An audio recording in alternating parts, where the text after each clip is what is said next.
And welcome back to another day in the NLC Div 2 environment. We are back once again for our upper bracket finals. Myself and Bloxer will be taking you through it. But Bloxer, talk to me. How's your day going? Has it become way better now that we're live? It has absolutely become way better. Today has been great. It's been super chill. Didn't do anything. That's the best kind of day. But now with some League of Legends at the end of it too, and what should be a really crazy matchup, yeah, absolutely improved. Yeah, it's still very warm in the UK. I think it's just warm in Europe, and I feel like it's not going to get colder due to these games because it's about to heat up. Two of the most unpredictable teams in the league facing off, number 1 seed taking on number 3 seed.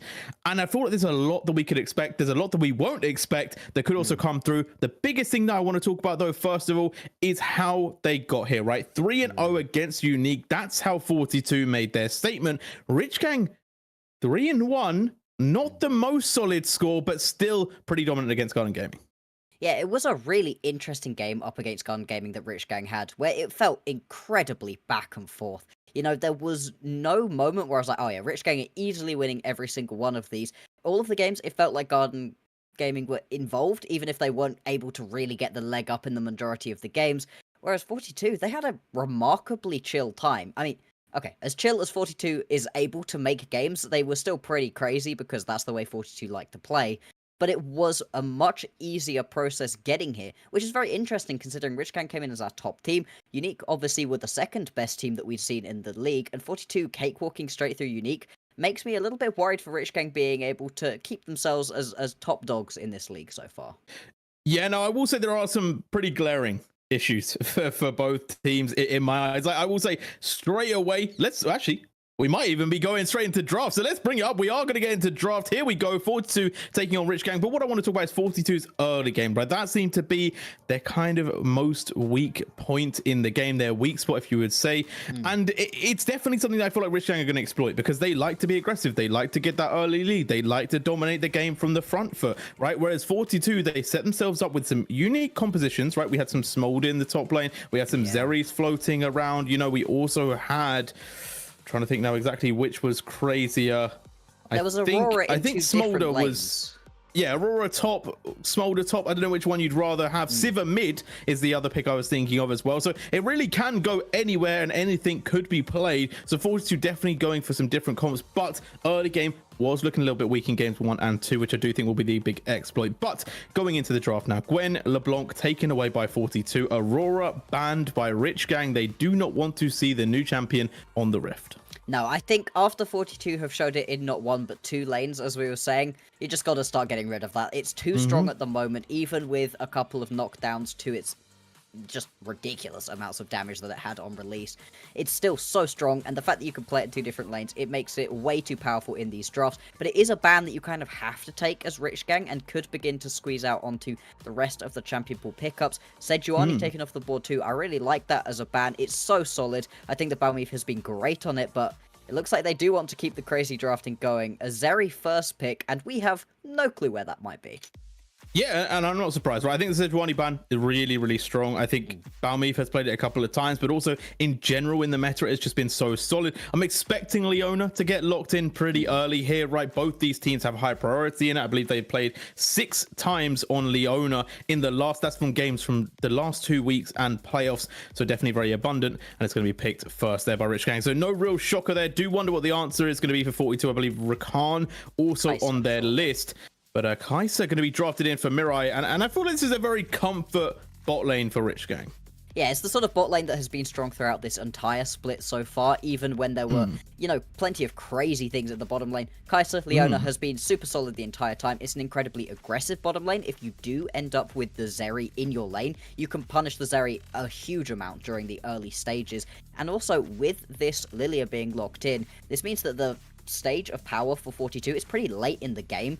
You would have quite a lot of time to try to play around as this bottom lane. Depending on what it is, you can roam around the Leona as well. I really like this pick so early on. Rel does, do okay into it, but it just gives you a lot more in the team fights, whereas Leona can just do so much in the laning phase. Yeah, I think Rell was a strong pick, right? Well, we saw it have some really big moments in some of the games against 42, not necessarily played by them, but it definitely has potential. It definitely has a lot of power. I think that there will be a lot of nice engage moments, and obviously setting up the Zeri could come crashing it down with a little bit of lightning on top there. I like the Lilia as well, but as you said, they are setting up for that mid game, late game, and that Kha'Zix is hovering. Or No, they locked it in. They locked it in. It's happening again.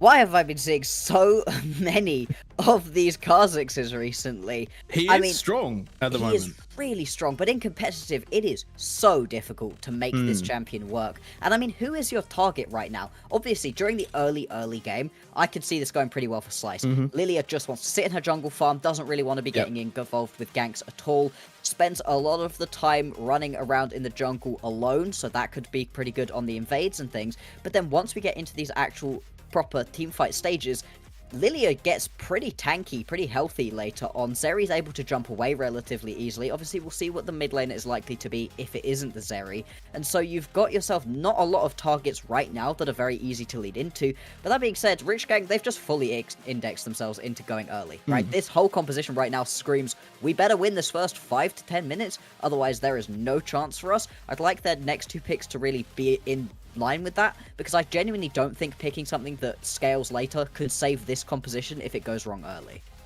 Yeah, we'll say benefit of the doubt to Slice on that Kha'Zix, right? Has played a lot of Zed, so very used to playing assassins. Obviously, the single target damage is what is the kind of question mark in the pro play, but we'll see how that one plays out. Also does play some Lilia, so knows what's good against the champion too. So I do wonder if actually this Kha'Zix pick might come to fruition. We've seen a lot of them in Div 2. They tend to not work out, which is sad, but maybe today is the day. K'Sante going to be locked in though. It's pretty fair that they picked K'Sante, right? They banned Camille, they banned the Smolder as well. 2 very strong picks against it, so no real shocker that that's come up on the board, as Varus and Ahri have been banned out, so they're feeling like Korosh might go for something a little bit poke based in the mid lane.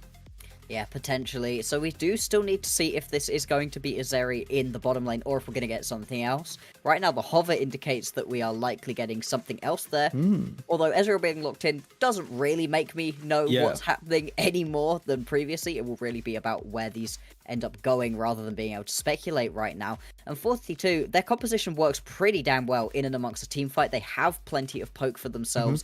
Kind of in whatever lanes they're going to have right now. But the straight up 5v5, I don't know how well it works out entirely. It's kind of just the Kha'Zix on Rich Gang that makes it seem stronger because Kha'Zix is so weak. And I actually really like this Poppy. I think this Poppy can do super well. It can work perfectly well into the K'Sante. It can also work perfectly well if you just want to use it up against anybody else. Orianna, very standard, safe pickup. Not as strong in the early game out of Rich Gang. It is a bit more of a teamfight pick.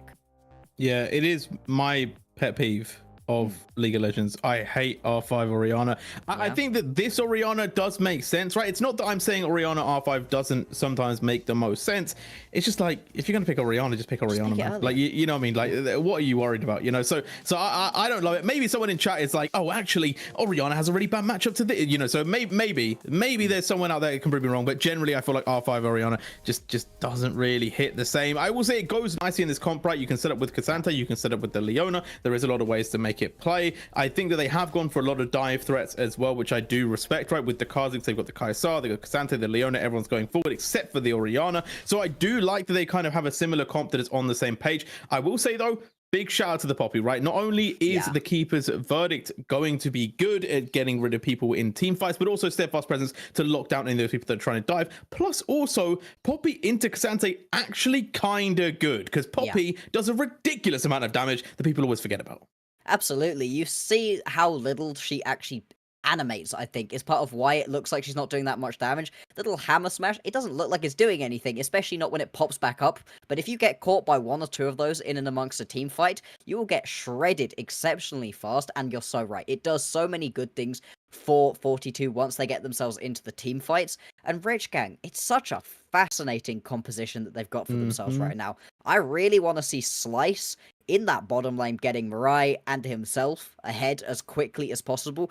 Orianna as Orianna should be fine. You can potentially gank onto the top lane. I don't think that's bad, but at the same time, Typical should also be fine by himself. But this bottom lane, with some extra focus, getting some kills onto this Kha'Zix is going to be huge. I mean, the last time I saw a Kha'Zix, the early game went really, really well for the team that picked it, but the early kills did not go to the Kha'Zix. In fact, it was just the individual lanes getting kills for themselves, and the Kha'Zix sort of ended up just farming in the jungle, and it meant that once we got to these teamfight sections, they were not strong. They were not in a good position to be able to fight. You need to be over-leveled and ahead in terms of gold as Kha'Zix to make team fights even slightly work. They weren't that, so it's going to be a lot on Slice getting things done, getting everything going early. And I think for 42, more than anything in the laning phase, if they just don't die, or maybe only give over 1 kill in a lane, I think that's a very solid early game that they can be happy about transitioning into the mid to late game. Yeah, conversion has to be good, right? Like, the conversion is important. We talked about the early game for Rich Gang. They need to make it work, but the caveat to this is that we also talked a little bit earlier about 42 not having the best early game. So as we go into game 1, Bloxer, it is time to shine. It is time to see who will kick us off in this best of 5 with an early win. And are there any shenanigans to start us off? Right now, Rich Gang spreading out pretty thinly. Don't think that they're setting up for anything early. No, it doesn't look like they want to get anything too risky going at this point, but and again, anytime you've got yourself a Leona on the board, you can try for something. It's not completely out of the question. Right now, Kanska, right, they are going to hover around relatively close to their opposition, but no, unless we're getting a late invade, everything so far seems pretty chill. Be fascinating to see where Slice starts. Is it just going to be onto these chickens right here? That does leave you pretty open in terms of where you can lane to, where you can path to.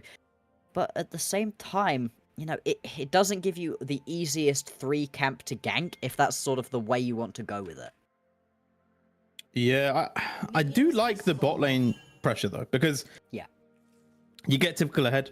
It's not going to do anything crazy, I feel like, in the lane against Virtu. So I guess there is worlds where you could say, you know what, actually the damage they can do to an ADC, the diving threat that they would have is massive. But obviously, if we're going to talk about carries, the Kai'Sa really feeling like that's where you want to put all your chips, right? If you get the Kai'Sa ahead, you potentially just destroy all of the team. And right now, we're already starting to get a little bit of action in that bot lane there. Rich Gang happy to step up and trade. Rexat taking quite a bit of damage, but the pathing from Balmeef as well is going to be going down to the bot side. So I do wonder how these two are going to interact, how the Kha'Zix gets that early, because I am also thinking, Bloxer, is there a world where actually Slice just goes for more invades? Yeah, potentially. You could just constantly invade and make a Lilia uncomfortable. I mean, once she gets to level 6, it becomes very tricky, but up until that point, it's relatively easy to harass out a Lilia as a Kha'Zix. The most you're worried about really from the Lilia is her running away, and in which case you can start taking away these camps. So I think this could also be a great way to get involved in this game, because one of the best things for a Lilia is just being allowed time and space. Plenty of people pick very aggressive junglers into her because she doesn't do too much in the early game, and it buys them a lot of time, but it also buys the Lilia a lot of time to not worry about the fact that you may be getting invaded, or maybe they're going to be out farming. You can just sit and farm, get yourself to that level 6, get your first item or 2 under your belt, and then begin really joining these team fights, which is exactly what a Lilia wants to do. So I would like to see Slice making Balmeef uncomfortable, whether that comes through constantly ganking and trying to draw Balmeef out of the jungle, or going to him. I think either of those are perfectly fine options. Right now, typical feeling a little bit of that brunt of that poppy damage that we talked about earlier, but has managed to get the level up, has managed to push this wave in, and it's now going to start to cause a little bit of problems for Virtuoso, but we'll be stunned against this wall, and actually the level 2 poppy keeping up will have to flash away. It's difficult, forcing the early summoner from Virtuoso, maybe a little bit too comfortable in the trade, as Balmeef now into that bot side of the jungle, ever so slightly ahead, I believe, of this Kha'Zix, which should be anticipated. And Max, it looks like we're starting to get closer and closer, Bloxer, to that moment where they're going to meet. Yeah, potentially. I mean, right now, with all of the push going on out of Rich Gang's bot lane, and they know their junglers in the area, typical with the play, gets our as well. Oh my god. I really thought that was going to be a 1-for-1 trade. The fact he gets away there is crazy, and this wave is in a perfectly fine spot too. We'll have to blow the TP likely to get back into the lane, but you're not losing out on that much. It's not like Virtuoso has managed to get himself a perfect freeze right under the tower that's going to be super uncomfortable to try to play against. Ooh, I mean, Balmeef is around, could potentially go look for a gank right now, is likely to know that Typical doesn't have any warding. Yeah, Slice also on the bot side. They won't know that necessarily, but obviously Balmy understanding that because Kha'Zix wasn't on the top side, they shouldn't be here. And now grounded, Typical taking a lot of damage. No flash, a little bit more will do it, but the dash away, is it going to be enough? One more auto might be, but it's not done. Finally, they get the kill, but it's a 1-for-1, maybe almost a 1-for-2. And 42, they managed to pick up something, but again, Typical just getting stronger and stronger. Yeah, exactly. Typical getting another kill out of that one just has to feel so good. I mean, it feels bad right here for Tuzo. Yeah, exactly. Look at the lane. There's a massive wave top lane that you're going to get pretty much all of this as Typical. Yeah, going to miss out on, what was that, one of the minions? And is going to get at least the XP off of that one. Should be able to pick up the majority of this farm. Whereas he lost out on so much more right here as Virtuoso. And yeah, just not going exactly the way that you would have wanted of Virtuoso. And obviously the Poppy is going to be really good later on in the team fights, but so is a Cassante. Both of these champions can be super effective. Dealing 2 kills over to a Cassante early on, yeah, not going to be ideal. It's really interesting in that play, seeing just how many shots the Poppy could tank up. Obviously did die eventually, but Balmeef took 2. Literally just 2 shots off of the tower and melted. Yeah, Lilia definitely very squishy, but I've also got a big question, which is right now, right? Like, we see both the top and the jungle are now ahead in levels for the side of Rich Gang, and 42, they've started to fall behind just because they're trying to make those plays on Typical, and it's kind of what we talked about earlier about the top lane isn't the carry moment, and Rich Gang, they need to get ahead. They've done that securely. Yeah, exactly. The Lilia is happy to just sit in the jungle and farm. You don't need to be making these super hyper proactive plays, but then again, it's 42 that we're talking about. They love making plays like this. Slice wanted to look for a play bot lane. I mean, Chrissy is pretty far back. I don't know necessarily that this one is going to work out, but you were expecting so much more proactivity out of Rich Gang, and it's not that they've been super passive, but 42 have been matching that level of proactivity with a team composition that scales into the late game far better. So they don't need to feel this kind of pressure. I do wonder why it is that 42 feel like they have to get things going. Although, to be fair, this could be pretty good onto Typical. Still has no flash. Yeah, but does have the all-out, so Balmy needs to be careful. Does not want to get isolated. As Rich Gang gonna quite happily swap the objectives here. I feel like for Rich Gang, it actually makes a lot of sense, to be honest. If they just stick to the dragons, they don't necessarily swap over and go for the grubbies on the next play, because realistically, they want a team fight. They want to make those early plays, and if they can force 42 into those early objective fights, then realistically, they're going to that winning condition. Absolutely, you pick up the first 2 Drakes and all of a sudden there's a lot of pressure on the other team to be like, right, we can't give away Soul Point, and we especially can't give away Soul, and this team composition will push towers fine anyway. There's not a massive split pushing threat on 42 either, to whom giving over the 6 grubs would be terrible. You know, there's no Camille, let's say. There's definitely nothing like a Yorick or anything where on the split push it's just miserable to play against if you give over their 6 grubs. There really isn't anybody I think is going to spend a ton of time trying to split push and not wanting to join the team fights. I think as 42 you want everybody for your team fights. So yeah, I agree. I think going for the Drakes is good. Well, he has the level 6 but might be getting caught here. Oh, Shockwave is going to land a slice now, trying to get the jump over the wall. Will be able to jump. The flash is good from Balmeef. Will get a decent amount of distance away. Lilia slinking off into the distance. Did manage to get 1 camp, but now the invade is on. Slice going to make his play for that blue buff of the Lilias. Yeah, you get some chickens, but you lose your flash and a blue buff. Not going to be worth it overall for Balmeef. He's coming back out with a bit of a haunting, guys, so not going to be in too weak of a position. But Slice is also very strong right now and looks to be able to steal away this Gromp as well. Yeah, definitely going to be a worthwhile trade right here out of 42. Kanska is hovering around in the mid lane, getting a little bit of vision. Could potentially have looked for something onto JJ, but obviously it's an Ezreal that also has flash available. Slice find Balmeef here. No, Slice is going to know, though. Yeah. We'll know that Balmeef has just gone to their wolves, so should be at the bot side of the map. And I feel like at the moment, Slice, they're doing the job that we wanted in sense of getting themselves ahead, but they're not being super proactive at the moment. I am surprised that we've not seen more action in this bot lane, as both Leona and Rel just kind of been kept in the lane as well. So it feels like the game is just generally quite slow paced, especially for these 2 teams. But overall, Rich Gang definitely with the momentum. Yeah, absolutely. Rich Gang are in a very nice spot, mainly through the top lane. although the rest of the lanes have been fine. And although I was saying, 42, if they get through the laning phase without giving over too many kills, I think they can be happy. Rich Gang, I do want to see them being a bit more proactive. The fact that there's no kills right now onto the Kha'Zix does worry me, but they haven't dropped the ball too much. There's a little bit of a difference in terms of gold in the mid lane, again a little bit of one in the jungle, but there is nothing too massive. The biggest gap right now is typical in the top lane, and it's only 400, so at least 10 minutes into this game, things are feeling very even. We do have 2 minutes though until the next available Drake, and that could well be the first big sort of skirmishy fight that we end up seeing. Yeah, I'd be really, really shocked if Rich Gang don't play for it. I feel like Grubs in their mind should just be let go. To be honest, I feel like there's no real need to contest it. Maybe you try and steal away one just so it's not 6. But at the end of the day, I feel like it's not going to be really a play of contention for their mind. I think the Dragon is so much more important. And if they can kind of keep 42 locked into that fight and maybe even get them to fight for it, then it could definitely set them up for a lot of success. But Balmeef maybe having a little bit of another idea here. If they are going to jump in on that bot lane, that's going to be the lockdown from the Rel. But Mirai able to get away with Killer Instinct, get some space, will be able to walk away from the Lilia. And Kanski also able to get out safely. I think the Swelzy didn't land initially onto the Kaisar. And blocks it means that there's no kills, but they do manage to get the push away. Yeah, they managed to get underneath this tower. Gonna give a ton of tower plating gold over to both Balmeef and Chrissy here.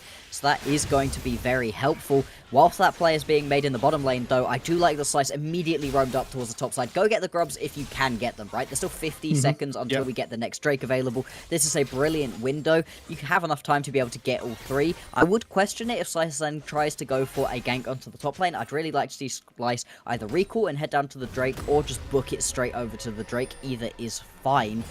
Because like you said, the Drake is definitely going to be very important, but your bot lane does now have a real lack of actual available summoner spells. There was a lot blown, a lot taken away for Rich Gang, and so this bot lane play around the Drake could potentially be a bit harder. Oh, and that delay is gonna hurt. Nice Trisha Barrage there from the Ezreal. It's going to cause a little bit of a concern for Slice in terms of getting towards this Drake, but I think they should get there completely fine, right? If we look about me on the top side of the map, not going to be in any sort of position to contest. And I will say one thing that we didn't talk about, right? 42, not necessarily the best in the early game. However, consistently, they did always take this tier 1 tower bot lane first. So they definitely have a game plan of getting Chrissy ahead, getting Chrissy very, very strong in these games. And it is definitely noticeable, but we'll see if it can turn into anything more as both junglers now starting to move down towards that Drake. The push is being held by Rich Gang here. So 42 going to have to step back a little bit as they're engaged. It's going to come through. Rexat taking quite a bit of damage as Chrissy trying to get out. Lightning Crash is going to come through, and now the tower also playing a big role. Kanski in big trouble here, going low, gets taken down, and Mirai having to walk away just before the Dragon. Will they try and turn this into a Drake for themselves? Yeah, exactly. Right before the Drake, you've got to question that decision-making out of Rich Gang. I get that they had a good window to engage, but they kept going with the play. Mirai does get the flash off, but is Drowsy just going to be dead here underneath the tower.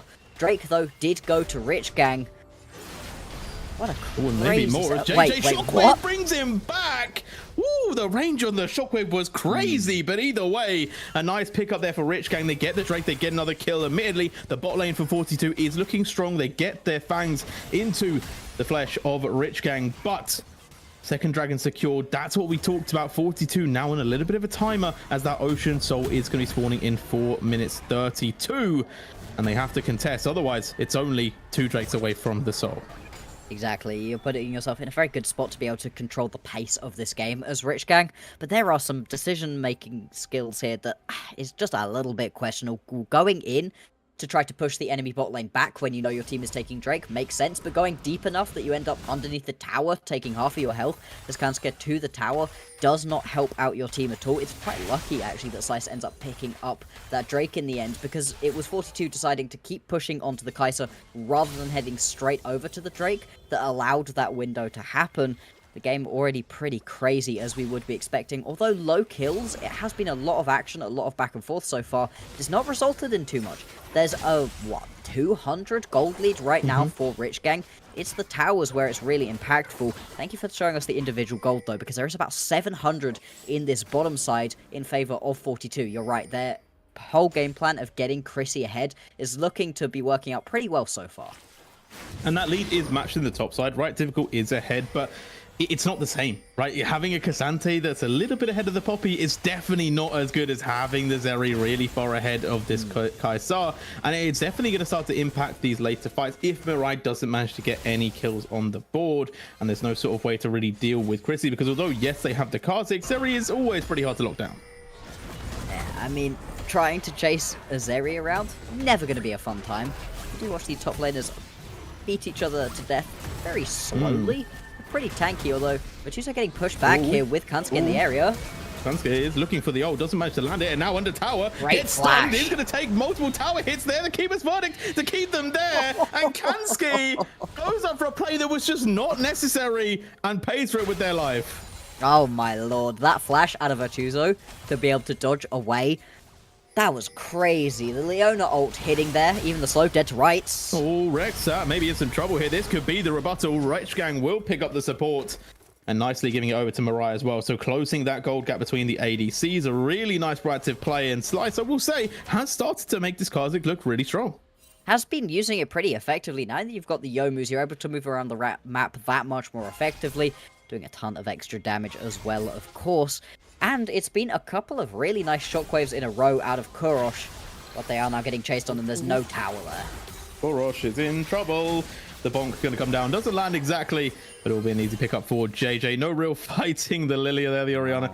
Just kind of caught out being chased. No longer the innocent deer that people think of. But Slice also quite happy to give up the Gromp as well. I am a little bit surprised they didn't maybe try and contest it, but actually they decide bigger fish to fry in the mid lane. Going to try and hold that tower a little bit longer from Chrissy. And the tower is taking an absolute beating right now. The 3 grubs making it go down just a little bit faster as well. And we can see these teams continuing to try to jostle each other for space. Want to set up some vision at this point, 1 minute 20 or so on the next Drake.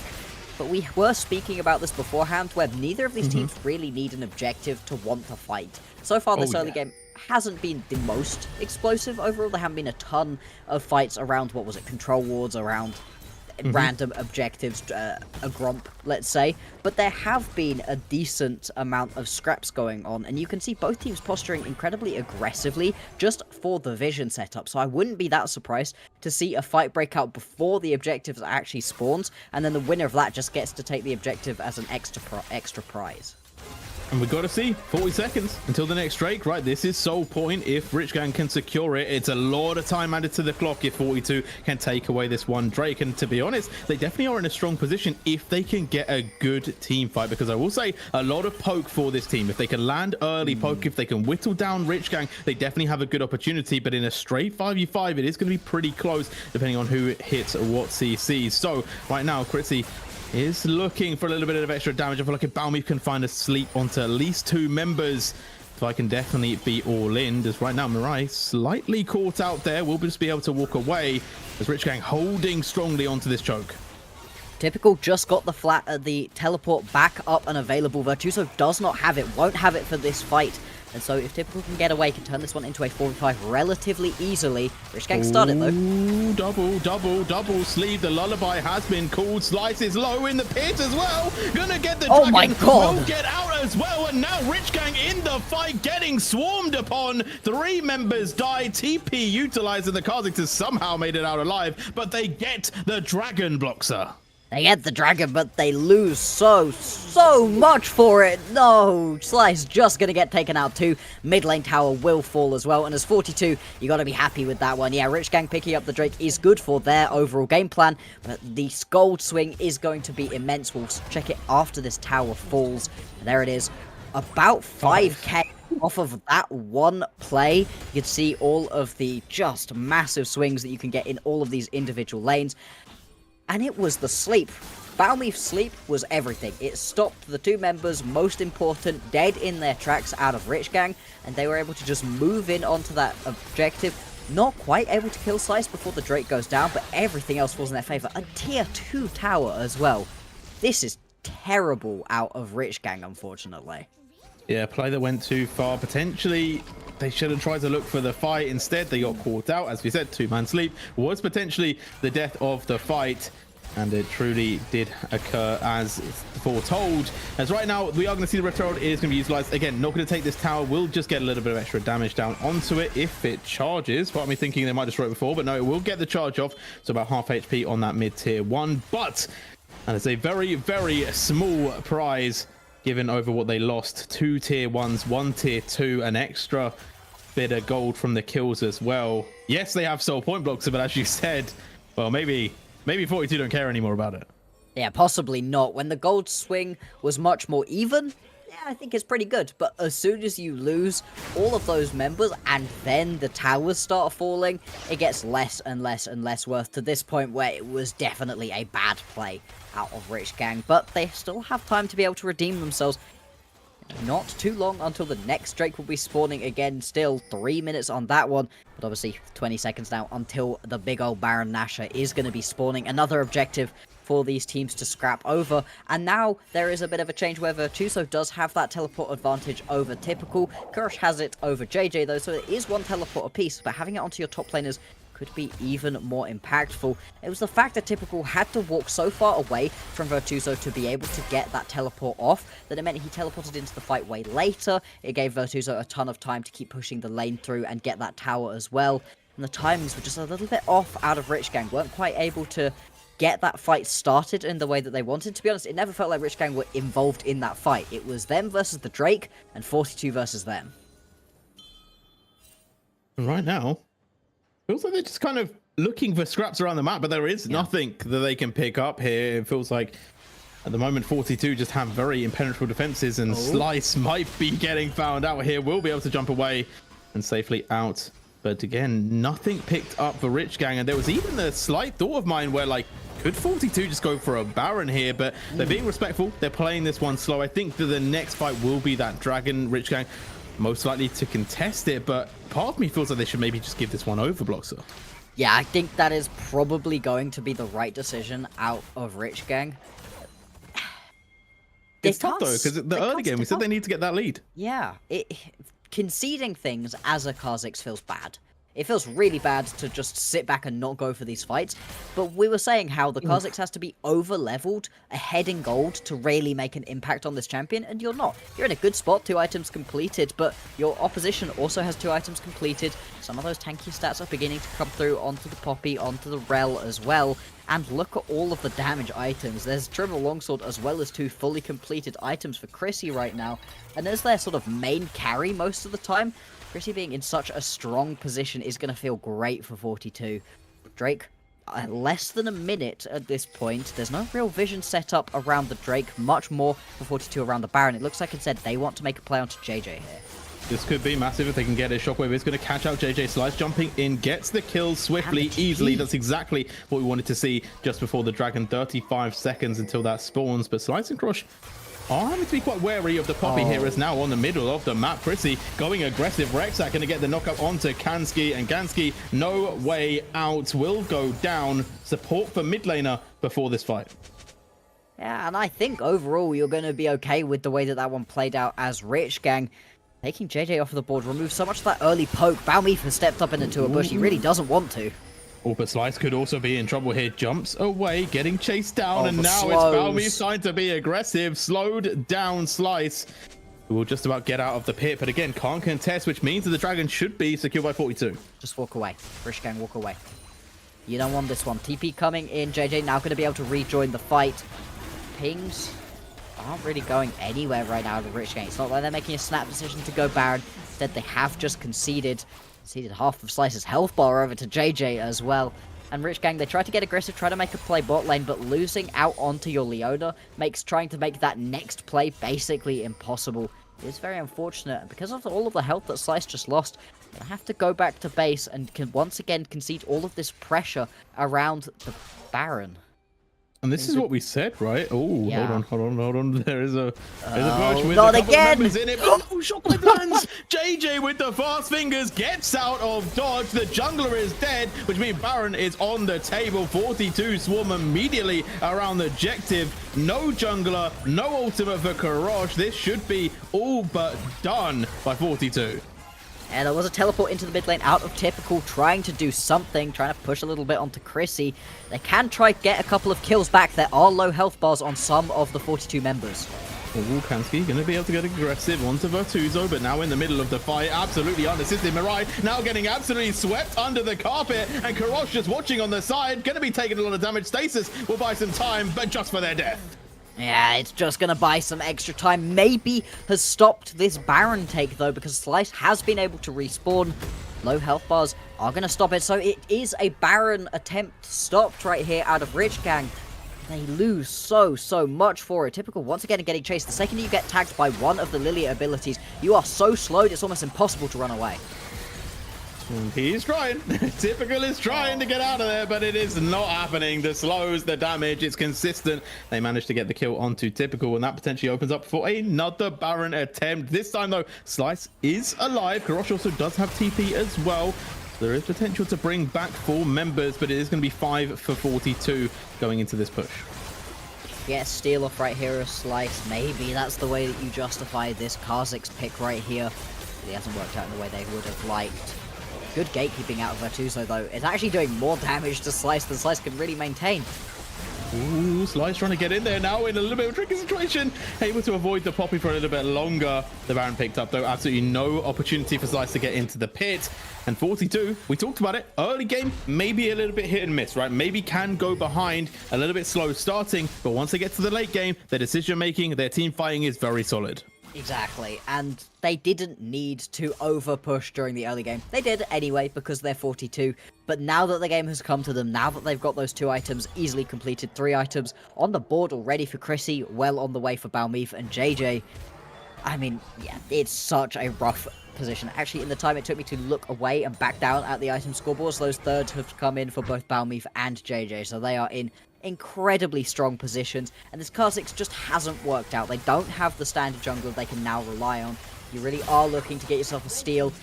I just don't know if getting the next Chemtech Drake, getting a Chemtech Soul, is the thing that can save Rich Gang right now. I mean, they are so far behind, 9,000 gold behind, and it's just turned into a terrible time. Trying to get away from this Lilia in amongst these big messy team fights, even in individual lanes, is so tricky.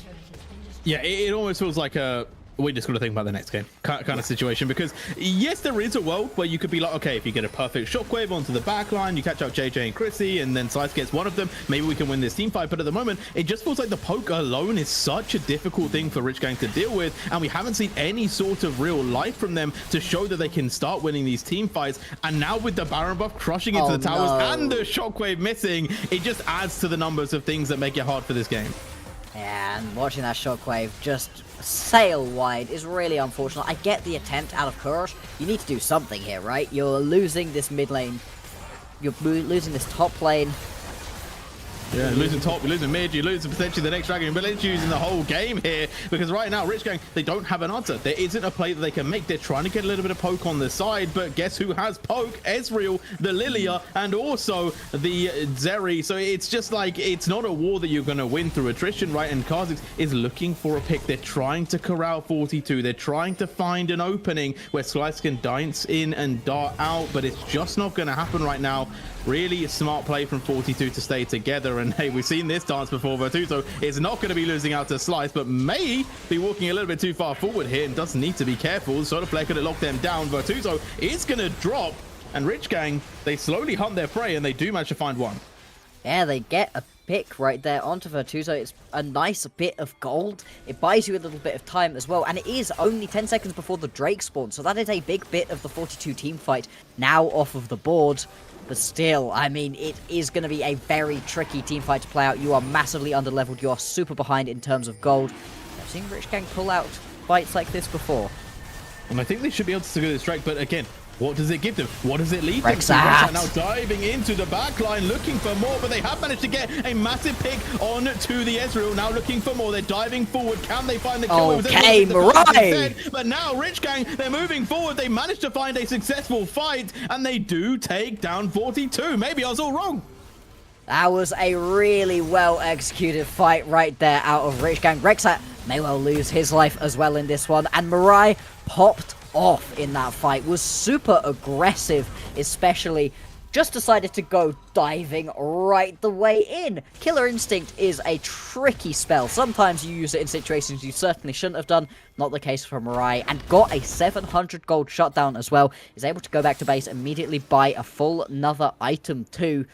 And Rich Gang, they're not out of the woods yet, but that was a good play to have made, and they've done a good job of being able to close up that gold lead. It was about 9k, now it's only about 5, and beyond that, we were talking about it the whole game, got themselves that soul.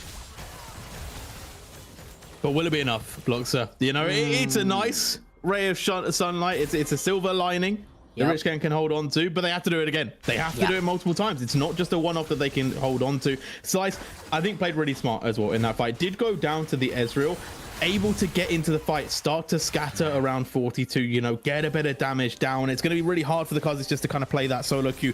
Jumps in, kills one, jumps again, kills another. You know, it's not going to happen here. That's not how the game's going to play. And right now, 42, they're starting to group up again. They're looking for that mid push. They're looking for that bot push. And Rich Gang, they need to come up with an answer soon. And Mirai definitely could be the ticket home. Definitely could be. I mean, the reason that Mirai was finally able to have a good fight is, like you said, Slice got into the back of the fight and scattered everybody. Kai'Sa is not a front-to-back team fighter. She wants to get into the back line, and she wants to pick off somebody squishy and deal her damage that way, and you can't do that if you've got a Rel stood at the front of the team fight. You can't do that if you've got yourself a Poppy stood at the front of the team fight. Kai'Sa takes way too long to get through those champions, isn't long enough range to be able to do so either, but Slice getting into the backside, having everybody scattered, as well as Virtuoso losing his life before the play even starts, sort of made a perfect storm of conditions to allow Rich Gang to play a fight so effectively, down so much gold. At the same time, though, yeah, replicating it is going to be very hard. You need to continue to create these great, perfect storms for Mirai to be able to play these team fights out effectively. I'm not saying that Rich Gang can't do it, but it is definitely a tough mountain to climb. Next big objective is going to be the Baron. 20 seconds until that one spawns. Ooh. Okay. Oh, Wait, that might make it easier. No, no, joking. But I will say there is a couple of caveats, right? Baron obviously going to be quite hard to take. It can be a world where people start to throw at Baron, right? We've seen it many times before in many different tournaments. But also, Elder Dragon is next on the board. And if Rich Gang can get Elder Dragon, they definitely have a winning ticket back into the game. They definitely could turn this one on their head. And I think securing the soul may not have been the big game changer that we would have potentially wanted if it was Hextech or Infernal or maybe even Mountain. However, it gives them that opening for that Elder Dragon to potentially be their way back. And Rich Gang, they're a great team. They're really good at the team fights. We know that they're strong players, so they definitely can make it happen. But obviously at the state of the game, it is definitely favored for 42. It is, but it is also going to be a bit of a two-sided coin, right? You are bringing that Elder up earlier on in the game when you are quite far behind, and so you do still have to contend with that. JJ and Balmy have taken quite a lot of damage off of the Baron that they have spawned up for themselves. I don't know how much of a good decision this has been early on. Typical isn't in the area, though, is going to need to TP to join this fight.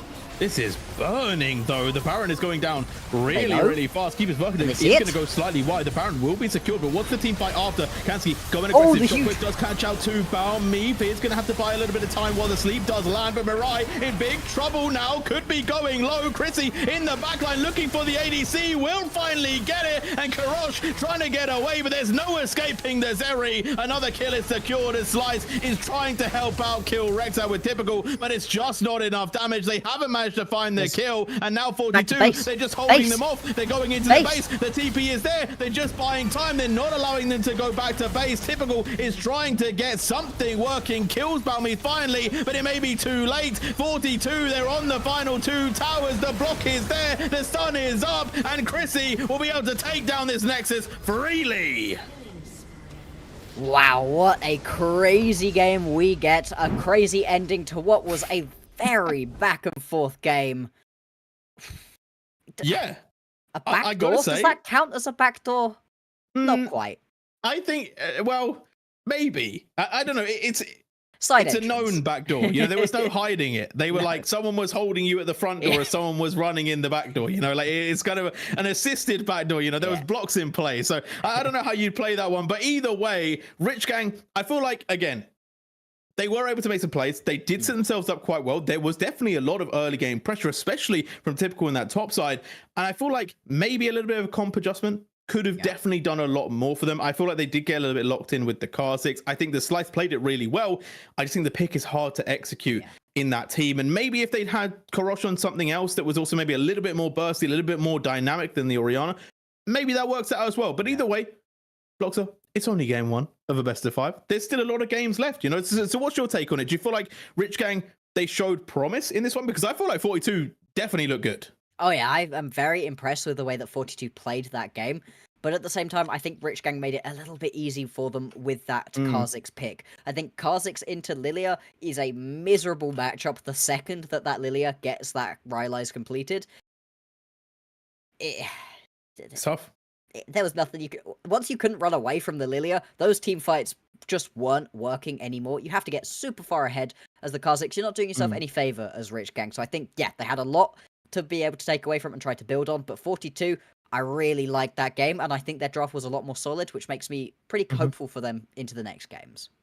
Well, we'll have to see how it plans out. Right now, though, 1-0 to 42. They've been in this position before in playoffs, and they went 3-0. So, will Rich Gang face the same fate, or are they going to bite back and bring the series to even? We'll find out after the break.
And we are back ready for game number 2. And Bloxer, I feel like people at home were probably expecting Rich Gang to be the favorites. You know, I feel like 42 definitely have looked the best so far in playoffs. However, Rich Gang, they came in top seed. They came in looking strong. It was 1-1 when they played 42 in the regular season. But I think all in all, the Rich Gang trumpet has been blown throughout the predominant portion of the season. You know, I feel like Rich Gang definitely seen as the favorites. I will say, composition matters. I think a switch up here for me would potentially give a lot of favor back to Rich Gang. I hope they kind of come with something a little bit more them, you know, a little bit more like aggressive. Like I feel like they've played things like Lilia themselves. They played the Viego, Gwen, Zed. Admittedly, I know Gwen and Zed were definitely banned, but it's like there's a couple of picks that I feel like they could lock in that maybe gives it a little bit more opportunity to slice. I think that all in all, 42, they got to play their game. They got to play at their tempo.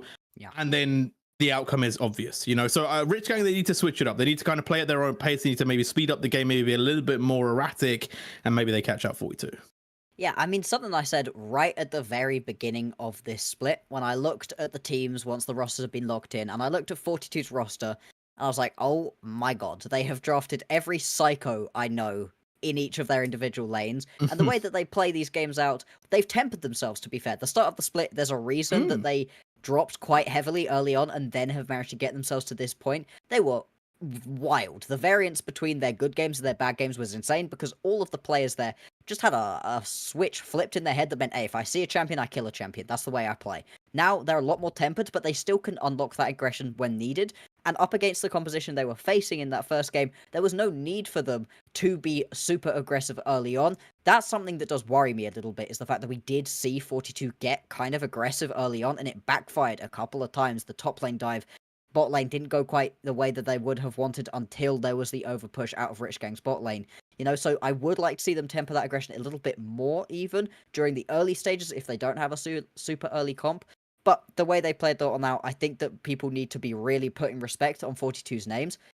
Rich Gang though, I think with a change of composition, all of a sudden this game goes from, I'm not so sure about this one, Chief, to, I think they could definitely do it. Yeah, I think a little bit of tightening up on some of the picks. I think locking in a little bit maybe of a switch in the roster of draft. I also maybe even side selection. You know, maybe they go to blue side themselves, get some of those first picks, maybe pick up some things that we haven't seen. There's also a lot of flexibility still available. I'm still just a little bit sad that we saw Oriana, to be honest, because I feel like they could have played so many picks. There were so many AD picks that were just left on the table as well. There's definitely a couple that I feel like could have been locked in instead, but we'll see if it does change, right? We'll see if they do decide to kind of flip it up a little bit more on Rich Gang's side. But also, I think it's best of 5, right? You know, I mean, there's still a lot of gaming left. You know, I think if Rich Gang come in, they pick up this win, definitely sets the stakes a little bit higher. However, if 42 do pick up the second game, there is starting to be that looming threat of a 3-0. That's where it changes. I think you're so right. It's game 1 of a best of 5. If you're going to pull out the wacky stuff, it's either now or it's game 5 and everything's on the line. You know, nobody pulls out the crazy things game 2. What's the point of that? You try it in game 1, it doesn't work, fine, move on, play a little bit more standard. I still don't expect Rich Gang to go draft themselves full standard in every single lane. I don't think they're actually capable of that. They want to play more aggressively than that. They want to change up the draft more than that.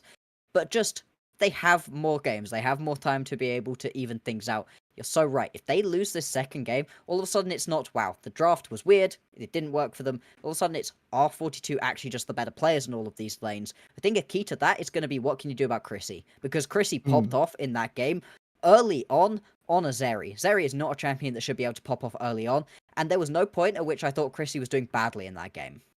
Yeah, and it's consistently throughout the tournament done well, right? I feel like JJ, Chrissy, really unsung heroes maybe in this tournament. I feel like they've been just absolutely insane. I think they make carry potential, they make big plays. I think the flexibility around the draft is also immaculate. And I feel like all of 42 really play their part, right? I don't want this to diminish from any of the other players, but I do feel like on my radar, like JJ, Chrissy have really been stepping up, and it just some of the big plays in big moments, right? Like I think even in that last team fight, right, we have to talk about Balmeath, we talk about the Lilia in some of those big moments, the pivotal flip of around that Drake, obviously pretty much all on that Lilia, so I do wonder if it's going to be banned away. And actually no side swap has occurred. Rich Gang sticking it out. If it's another R5 Oriana, no, please no. Please don't. It's Stop the joy picking of R5 Orianna, Orianna, is man. you can pick it. You can blue side. Pick it R1, mate. And who cares? Like, oh, it's an Orianna. Cool. I've got no champions that make this Orianna too uncomfortable. I mean, we saw recently. Like, there are a couple, right? But they're just not that. Like, as in, I feel like when I think about Orianna, like who's weak, or who Orianna's weak to, I think like Xerath is like the number one. And who plays Xerath, man? Yeah. You know what I mean? Like, I've seen people recently be picking up the Zed, which we just saw banned, as well as things like the Yone into it, and those can make the Orianna uncomfortable. But they're very niche picks, you're right. In terms of things that people are straight up just playing all of the time, it's not that. I think you're absolutely right to first pick this Zeri once again. Chrissy was so good on it, but you can't presume that Chrissy is going to pick this one up. This is what I'm interested in. What is the adaptation coming out of Rich Gang? Because they picked up the Kha'Zix for themselves very early on in the draft as well. They, like you said, pigeonholed themselves into going for an aggressive early game composition pretty much from the second, maybe it was the third pick in the first round, and it was very surprising because then the rest of the draft, wasn't working in the same way. I like this a lot. Yeah, I think the Leona's still really good. The Lilia is both great as a pick for Slice. Slice is really good on it, and taking it away from Balmeef after an excellent game. And it's super open. You can play early game compositions with a Lilia. You just don't expect your jungler to get in there. But also, once the game goes later, once she has that Rylai's, she is so good. And also, just one last point on the Orianna, and then I'll let it go for the rest of the series. But like, it's also Korosh, who has played some really interesting champions, right? We've seen LeBlanc be played, we've seen Jace be played. Like, there was ways that they could have balanced it out, made it a little bit more aggressive, you know. But there we go. But either way, we're back onto it. New draft, new game, better pickup. I like the Lilia a lot, as you said. I think it gives her a lot of potential. It also takes it away from Balmeef. Into Lilia, I have to say, Kayn is historically a very good pick. Now, I don't think we're going to see it here because I don't think the champion is in a particularly good state, and it is a little bit difficult to work in. But I do wonder what Balmeef is going to lock in here, because like, I'm trying to think what will go well. Maybe they go something a little bit tanky just to set up the team fight. Right now, we're not going to find out though, because we are just going to get the Ezreal running it back. So Ezreal, Zeri, again, still could be flexed between the two lanes. Chrissy and JJ both play both parts. So definitely interesting to see how that one lands. But at the moment, final pick for Rich Gang here. Surely they just go for the mid lane. Yeah, just take your mid lane. If you want Orianna, I like it here. I guess there's also a world where you could pick your bot lane. You could. You do know that it is likely to be that Zeri and the Rel MF pickup. It works super well alongside the Lilia and the Leona. I mean, that Leona MF bot lane does huge things early on in the game, but I think its scaling curve works a little bit better than the Kai'Sa did alongside, although I don't think the Morai played a bad Kai'Sa game. The only thing is now you need to ban away a couple of champions that can dive into the backline very aggressively, because the MF is pretty tricky to keep alive. Vi, perfect example. Yeah, also really good at locking out Lilia. So yeah, I like the vibe ban. I think Miss Fortune internationally has just been soaring through the ranks, really, really strong, very good with Leona, and yeah, Lilia puts them to sleep. Bullet time doesn't wake them up. What more could you ask for? It's a nice combination. I like how they've drafted here. I like that they've set themselves up for more aggressive team fight as well. I feel like last time it was a little bit wispy in the wind, you know. It was kind of like, oh, we might do it well if certain conditions are met, but this time it's like, no, we're bringing the hammer. We're going to just team fight, and there's not going to be much you can do about it. They can even draft things like the Ornn over the top as well. So there's a lot that they can still go for. I like the Maokai ban. Again, we talked about instant lockdown, stopping people getting picked up here. So it is starting to whittle away the options that can be left for 42. You still have to lock in both their top laner, potentially blind, but also their jungler. Yeah, and I mean, like you said with the standard picks, I'm perfectly fine with an Ornn Orianna here as the next two pickups. I think that's a fine, straight up wombo Maybe combo pick the team Orianna fight 4, composition. Yes, I would prefer that most definitely. But that's about as standard a team composition as you could go. It's Rich Gang. I don't know that they're going to do that. Because you do have the Lilia in the jungle, you have unlocked a lot more of those AD pickups. I think the Yone is perfectly in line with what we're saying. Also has a big ulti with the Fate Seal that works really well. And it does make a lot of the standard mid laners uncomfortable. JJ unlikely to die on the Ezreal, but it does kind of push him, I think, into the mid lane, because I don't want to play Zeri into a Yone. And I also just like that it's got flexibility as well, right? We could see this Yone go topside. It doesn't have to stick in the mid lane themselves. They've given themselves opportunity. Flexibility is there. And 42 now going to have to pick up. And they picked the Gragas, who obviously does a lot of damage, can be quite dangerous in it on its own, good into tanks too. But I am wondering if they're lacking maybe a little bit of damage. But I guess the Jarvan and the Gragas, they can just kind of wombo combo to do heaps themselves. Yeah, definitely. But the Gragas being locked in here does open up for a potential Gnar is going to be locked in. Another pretty good team fighting pickup that you can pull out for yourself as typical. And these comps are far more standard than we saw previously. Although there are a couple of picks that stand out. I think the Gragas is a standout pick. I think the Yone is going to be pretty interesting here too. Both of these compositions have a pretty strong identity. Interestingly enough, the identity is basically the same. We are going to fight you all at once, unless, of course, Virtuoso can try to split somebody off with that Gragas barrel, and then you can get yourself a little bit of a different team fight where you can pick somebody off first and then go for the full combo. Little bit surprised they didn't go for something more aggressive, right? Like I was thinking Camille was still open, like could they maybe have gone for that to kind of shut down the misfortune? Potentially, it's hard to obviously like draft after we see everything, but it's definitely an interesting one. I think Gragas will be one that I'm definitely watching the build a lot for, because if they do go full AP, okay, yeah, they're going to do a lot of damage, right? Like it's going to be a pretty rough day ADC. The casket just landing on your head, it's just not fun, and definitely could put a stop to it. But I am a little bit worried about 42 maybe not having that much damage. Yeah, like if your Gragas doesn't go full damage, then you're lacking quite a lot in this situation. But then again, you're lacking some proper engage tools, and the Gragas being a glass cannon is pretty scary at the same time. Obviously, Zeri Ezreal can pop off relatively easily, but you've got some pretty tanky members, a lot of healing as well, available to you right now as Rich Gang, and not having a way to really shred through that could be a bit risky. I do think that 42 have earned the right to play this kind of composition. These are a lot of champions that they've shown that they can play very effectively on. So I'm not as worried as I would be if it was another team, but you are right. There could be a bit of a damage gap here. Well, we're going to get on to the Rift for game number 2. We'll see what the teams can do. A Rich Gang now in full swing. They did come back and stomp Garden Gaming after their one loss in their last series, so maybe that's all they needed to get them kick-started, and revenge is on the horizon. But Rich Gang charge out of the base. A much more dangerous looking team, I'd say. A lot more teeth in this one. Oh yeah, I really like what Rich Gang have got for themselves. The thing is, it's going to be a bit telegraphed when they want to go in, and I think that means there's a lot riding on landing some good lilting lullabies out of Slice, because otherwise the level of engage, super obvious when it's happening. There's a Gnar bar that tells you when he wants to fight. You can see when the Yone is beginning to position to try to go for the Fate Sealed, and same kind of thing with Ileona. If she's running at you, she probably wants to engage, so if you can land yourself a good lilting lullaby onto a couple of members and get them stunned up first, that makes the engage out of the rest of Rich Gang that much easier.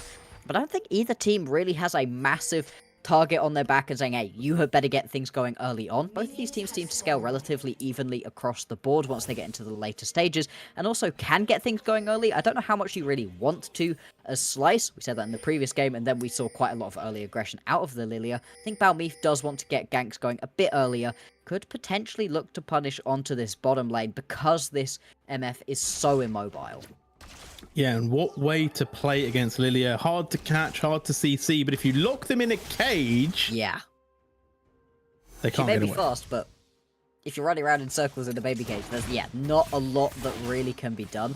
I think it's a pretty good pickup overall. It does a lot into the Lilia, but it is tricky to land because she can be moving so fast. But if you can pair it well with Virtuoso or with Rexat, then that can actually open you up to being able to slow down Slice enough to be able to land that ulti. Yeah, we'll say flag and drag into Cataclysm. Ooh, very, very nice lockup. But let's see if that one does pay off. I do want to see a very aggressive Balmeef in this game, to be honest. I feel like we have seen 42 play early games well, right? We saw it in game 3 when they did have to take on Unique. So they definitely can play early game. It's just not necessarily what we were most accustomed to with their drafting. And I want to see Balmeef get real aggressive in this early game, because you do not want to be trying to farm with the Lilia. It's not going to go your way. Yes, you may be up at the same time right now, but come late game, you're going to be starting to fall behind. And I feel like there's so much potential to get yourself off and running with early laning phase wins that I want to see it happening. And I completely forgot to talk about the fact that we got Zeri in the mid lane. Yeah, it is a switch around. I'm pretty surprised by that. I think the Ezreal has a bit of an easier time into the Yone.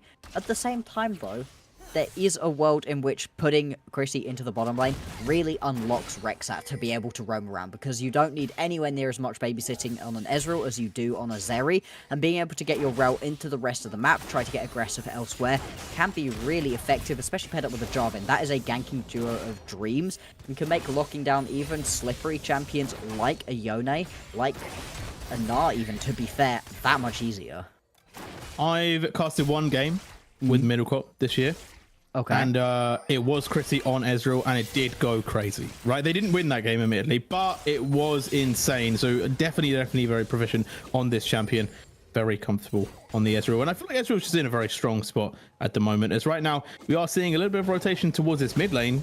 Support and jungler making their way, but Krosh is so far pushed in that there's no opportunity here, and Slice should be finished with this Rift Scuttle as well. So I'm not really sure where they're going with this, but 42, they're on the road. They're just going on a wander together, having a nice time. Slice might still just walk into them here, though. Oh, does Slice not know? Oh, but Hansky is there as well. This is going to be a 2 versus 2, and the Yone is a little bit closer here. So Sun going to lock down, but Yone is very low. Karosh actually in big trouble here. JJ now trying to chase them. A little bit of damage. The Ignite is ticking. First blood is secured, and Rich Gang, they get pulled up on 42. Make a surprising early play, and it's do they keep going? Slice in trouble, going low, gets taken down, and Bao Me finding a kill for themselves as well. Oh, I mean, I love it when a prediction comes true, because you are so safe on the Ezreal. Rexat able to roam up. JJ needs to be a little bit worried here. Does have the flash available, but taking a ton of damage. Can't get in the area. Rexat being around is just going to dissuade any further action. With the bases coming through, that is 2 kills over 242. And you get kills on some of the key members, right? Balmy picks one up, JJ picks one up, and typical... Oh, they missed! They missed! Batuto, though, hasn't triggered the tower, will get the kill, gets the walkout as well, and Slice is slowly but surely running towards them, but not going to be able to catch up. Slice has missed out on multiple kills now. It's also down CS. This is exactly what we wanted from Balmif. This is the way that you play into a Lilia. This is exactly what we wanted to see out of Slice in the previous game. Make her run around the map. Make her respond to you. Because if the Lily is just allowed to sit and farm, then she's going to be much happier than you are. And this is Slice getting spotted out again. Just not allowed to Missed the swirling seed, and now sees the people are rotating towards them. They have to just give it up. This feels terrible right now. Being down on CS and down on kills as a Lilia can be a bit of a death sentence. This champion still always pops off once you've got a couple of items under your belt in terms of just damage, but that spike is going to be delayed. Kanska. Ooh, Kansky going aggressive here, avoiding the tower this time though. Smart. We don't want a repeat of last time. And Chrissy under a lot of heat there. Mariah just waiting for a double up. Chrissy needs to leave because this is a very dangerous place to be. And Mariah going to force him to lose some of that wave. Don't step up here. Chrissy has to run away, losing both the flash and the cleanse as an Ezreal right there feels pretty bad, and that is the power of this MF Leona bot lane that we can see. Still, it doesn't result in a kill, so you're still going to be okay as 42. Balmy heading straight on over to these grubs, going to pick up the first 3 of them, and there isn't really a straight up response onto the Drake. In fact, Slice is heading back to base right now. Oh, typical. Very high HP here. Doesn't have the rage bar. Spertuzo not able to get close enough to set up for the gank. Balmeef getting a couple grubs there and walking away, but I think should go back to this third and final grub, although actually might just be waiting for an overextension. They just leave here. Yeah, just going to go back to base. Wants to play around this next Drake particularly. Thank you very much for showing us that there is definitely still one available. Slice can head over to it, although has done so pretty slowly. Now is going to spot out the fact that it wasn't taken and go and pick this one up for himself. I don't necessarily disagree with this play out of Balmy. You are spending a lot of time taking these grubs now that you've walked away from it to try to save Tuso. You know, it takes you even longer to go restart it. It's delaying your clear quite a lot. Taking 2, trying to play for the next set potentially can be awesome. At the same time, if you don't manage to pick up any of the next set, you've already taken away the ability for those Void Grubs to spawn, so you put yourself in a good spot anyway for Tuso. Fancy feet? Yeah, not in a good spot here, though. No. It's going to get bonked on their head. Slice going to be able to walk out. Will take quite a bit of damage there, but can just easily reset. As we are going to see the trade for the dragon there. So a couple of grubs plus the dragon. Really nice early game prowess from 42. However, Rich Gang are starting to get their feet under them. They are, and this composition, once you get to the teamfight stage, is incredibly scary. Just need to make sure they don't bleed out too much, don't put themselves in such a behind position that they can't get to that point. And the early kill impact hasn't been felt that much, right? There's an early kill that went over to JJ, but CS in that lane is even. There's the early kill that went over to Balmeef, and there is a bit of a CS lead, there is a bit of a gold gap in that jungle role. In fact, it's about, 400 gold? But it's not massive across the board. Overall, the gold lead is only about 500. Right now, 242, so it hasn't really exploded in the way you would perhaps expect it to be. The joys of getting early kills as a Jarvan is that you can really accelerate what you're doing on the map, but instead Balmeef has decided to trade that early pressure in to pick himself up some extra objectives for the team. That's not necessarily a bad decision, but it does put this Jarvan individually in less of a strong position than he could have been if he'd have continued trying to gank, get extra kills, put more gold into his own back pocket. And right now, the game definitely slowed down quite a bit from that early explosion. Typical having quite a nice time against Virtuoso in this lane at the moment, really holding their own as the mini Gnar and will become the big, scary Gnar. But at the moment, I feel like Balmeef needs to kind of get back on this traction of getting those early plays, right? Because did such a good job early, has managed to create himself a lead, still up in farms, still up in plays, but also has managed to get the dragon as well. And I want to see that tempo kept. I want to see it pushed further, because if they can get kills onto Mirai, if they can put that bot lane behind, they really do set themselves up for a lot of success. Yeah, they've got a lot of extra just time to try to play around if they're able to do that. Hang on, Typical. Typical's in a nice spot to try to get a solo kill onto Virtuoso, but Balmeef is in the area to try to punish that, and I don't know who wins in this situation. And Typical is going to get knocked up. That's a lot of damage, and Virtuoso picks up the kill. Little Gnar with very little opportunity to do anything in that game, and I said it, I wanted to see more action. We see it immediately. There it is, and I was watching the way that Virtuoso was stepping up, very confident, considering that was a man with very little health left, and Typical does quite a lot of damage at this point with the Phage in the back pocket, but it just didn't matter. That CC chain was incredibly impressive. Nice flash in the combo to get you a little bit of extra range into the flash belly bop out of Virtuoso, just to make sure there's absolutely no chance whatsoever for Typical to be able to get away, and that's now another kill going over JJ. Oh, Karash goes aggressive. Lightning is going to crash down, and that's a lot of damage held back. The tower finishes off the kill. Balmeef with another big play and a beautiful sidestep there from JJ. Nice flash to keep themselves alive. Balmeef, take a bow. That is a full 100% kill participation Jarvan, and that's exactly what you want out of this champion. Is one of the best at ganking and doing things in the early game, but you've got to use that priority. You've got to use that tempo that you have, and has done so well. Now has also got that Sundered Sky completed, which means it's going to be so much healthier in and amongst these team fights. It gives you so much extra healing, decent amount of extra damage too. It's overall just a really nice thing to have. And as we do head on into a pause, hopefully we'll get back to the game relatively soon, but I feel like this is a great point to stop and take stock of the game. 2,000 gold in the lead for 42, but Balmeef, it's been an insane performance. It's been a really solid look from 42, right? We said that their early game is one of their weaker portions. We saw in game 3 that they were able to get it done when they played against the Unique, and now we're starting to see it rise again. They can play early game. It's not that they only can play late game, and we're starting to see them make it work here again. Now, obviously, they do have a little bit of a timer on themselves this game versus how last game they were the ones that can just play to the late game. But they're starting to meet those metrics, right? They're getting that jump proactive. They're finding those dragons. They could start setting up for the next Drake as well. The one thing I will say is ultimate economy is going to be important, because Miss Fortuna with the Leona, with the Yone, with the Gnar, with the Lilia on top, it's all very simple, you know? It's not going to be hard for Rich Gang to pull off a really good team fight with the ultimates that they have. And that is where I feel like they have to be super mindful of how they take these fights. Yeah, I mean, if you over-aggress and begin to give up too much in these fights, there is such a good team kiting composition available to Rich Gang. They can make it work. Virtuoso, once again, going to be the focus of a gank. And now going to pin them against the wall. The bonk is going to happen, although wait. This is a lot of health and Slice going low there. Virtuoso able to stay alive and walks out of it. It's Virtuoso magic. Mid lane, Kansky in big trouble. Karosh also going to have to be a little bit careful themselves. Solar Flare going to buy some space, and Kansky will be able to get out of there. But again, more proactive plays coming out of 42, and they're looking for more. Typical, now the one that has to run towards the tower. Going to get hit with the barrel, but is it going to be enough? A lot of damage is going to be traded back. The flash forward from Slice, the bonk on the head, the sleep, the kill, and Rich Gang finally send a message back. There we go, but it takes a lot, and you've now got 3 members of 42 heading up towards this top side and some low health bars available. Oh, the Cataclysm, the lock-in of the Lilia. Good night to the Sleepy Lamb. And that will be some more grubs as well. So Balmi should be able to secure the grubs of the grub buff. 4 will be picked up.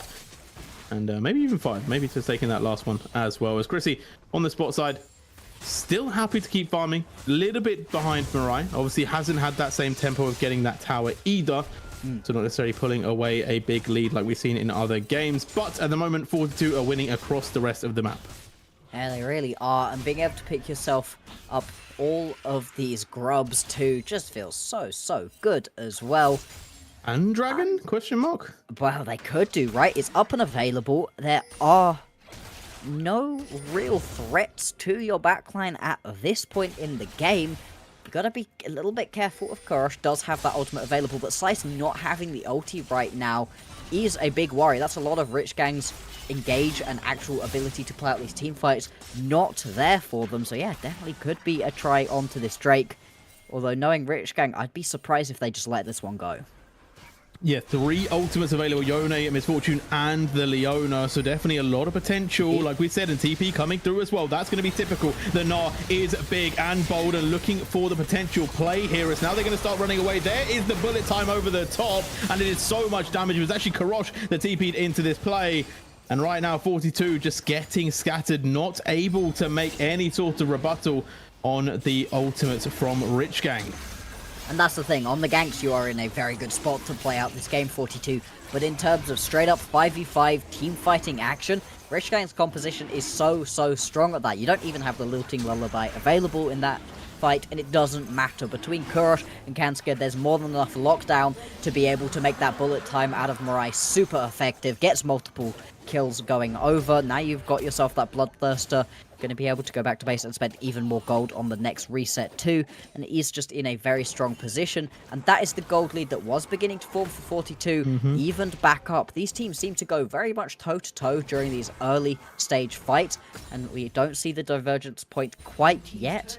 Though if you can replicate 1 or 2 more of those team fights, Rich Gang can likely overcome what was a pretty rough early game to make it look a hell of a lot more even. That's what we said, right? We said the team fight is amazing from Rich Gang, right? It's as clear and simple. You know, they have 3 members that just press R and it's all good if you catch them out. So it's a sentiment where, again, we talked about 42. They need to be very careful. They cannot get complacent if they get ahead, because at the end of the day, the team fight can be completely flipped just on ultimates alone, and they don't necessarily have the same power to back it up. Yes, they've got a couple good ones, but it's not the same power that they can flex. Right. Now potentially going to be caught out here. Good flash will get them out of the Cataclysm, but the damage is already done, and JJ popping the lightning crash, starting to ping off damage between the members. Not going to be enough to pick up a kill here, but will force Rich Gang away. Yeah, they're now going to continue walking in, trying to steal away some chickens. That is going to be the Lilting Lullaby. Onto Balmeave. Karosh now jumping in. Soul Unbound gives him a little bit of space, and Balmeave is caught by so many members here. With a basket, it's going to come through. It's not enough damage, though, and now JJ getting caught out as well. Rich Gang, they're so low, Bloxer. 3 kills for them, and they're still not dying. 42 just cannot find that last little bit of damage, and it's a quadra for Mirai. Oh, if they find Balmeave, if they get some damage onto Balmeave quickly enough, this could be a penta right here. I think the timer is running out. Go on. I don't know. It's a long time. Typical just takes it. To be fair, Mirai had walked away. Pentakill. Mirai is pushing the mid wave. Wasn't even looking to go for that penta, but what a play. And this is the thing with the teamfight composition British Gang had. They're just in such a good spot to be able to play these ones out super effectively once you get to 5v5. And that was over-aggression right there on a 42. 42 were trying to make that play. They get the flash out of Mirai. They get the barrier. Awesome. Great fight. Back out. But no, they keep going. And then they get jumped. And all of those ultis that were on cooldown from that dragon fight are all of a sudden back up and available for Rich Gang. And all of that hard work that 42 laid down playing out a good early game, something we've spoken about not being one of their strengths, gets thrown away in an instant, and they're now down 3,000 gold. And they're now asking the big question, how do we get back into the fight? It's very similar to what we saw Rich Gang have to ask last game, where they just couldn't win those team fights, admittedly through different ways. But this time around, it's like the powerhouses of a team fight are on Rich Gang's side. And I don't really know how 42 overcome that, right? Pix is going to be their biggest friend. But at the moment, the way Rich Gang are playing, they're always grouped together. And in that last team fight, a little bit extra damage could have potentially picked up 3-4 kills from the side of Rich Gang. And it's what we talked about earlier, the damage potentially being a bit of an issue. Now, obviously, Gragas is going to start scaling, does have the roll, will potentially build more AP. So there is a world where maybe that does start to spike. But 42, they got to wait until they get to that moment. They do, and I don't know how much time they really want to concede over to Rich Gang. Your point about Virtuoso is very much right, though. These fights being super together, nice executed wombo combo team fighting out of Rich Gang can get scattered by a good Gragas barrel. Gosh, I don't think you win that one. No, is just going to be sent packing right there. But through an explosive cast from Virtuoso, you can split up the fight out of Rich Gang in a way that makes playing these fights out significantly easier. You've obviously also not got a lot of your item spikes. Right now, Chrissy doesn't even have that first item completed, is still waiting on being able to say they are the owner of an item, and that meant that the damage output, which maybe with this composition is already low, was pretty much abysmal, and Rich Gang were very easily able to pick up that fight. Jeez, though, that's a second item completed, and that was only just the Trinity Force finished for Chrissy. It started to get a bit dangerous, but we'll see if they can hold off, right? We talked about it before. 42, very good in the late game, very good at making the decision making, the macro, but also the team fighting. So is there a way they can do it? Potentially, right? We're not going to say that it's assured, because I will say Rich Gang are very, very strong themselves, very good at making team fights happen, and at the same time, they are with the lead, so definitely have a lot of momentum on their side. Absolutely. See what 42 can do to try to get themselves back into this one. Right now, they do not have Virtuoso in the area, does have the teleport available, as does Typical, and 10 seconds onto this Drake. 42, though, they look to try to push through mid lane a little bit, draw Rich Gang away from their position around the Drake. It does work. Rich Gang do have to respond, and with the Herald summoned, actually, this changes the name of the game a little bit. They're now going to look just to push onto this mid lane, then potentially they can roam round, as both the top lanes, they are walking their way in. Power not taken though about me. Finds a pig. Ryan trouble immediately blown up, and Karosh goes down to 42. I talked about picks, and they find them immediately. That was gorgeous right there. Mirai has the flash up and available, but it was just too quick. Balmif spots the angle in what has been an incredibly impressive Jarvan game so far. A little bit of a wobble from the team, but they pull it right on back.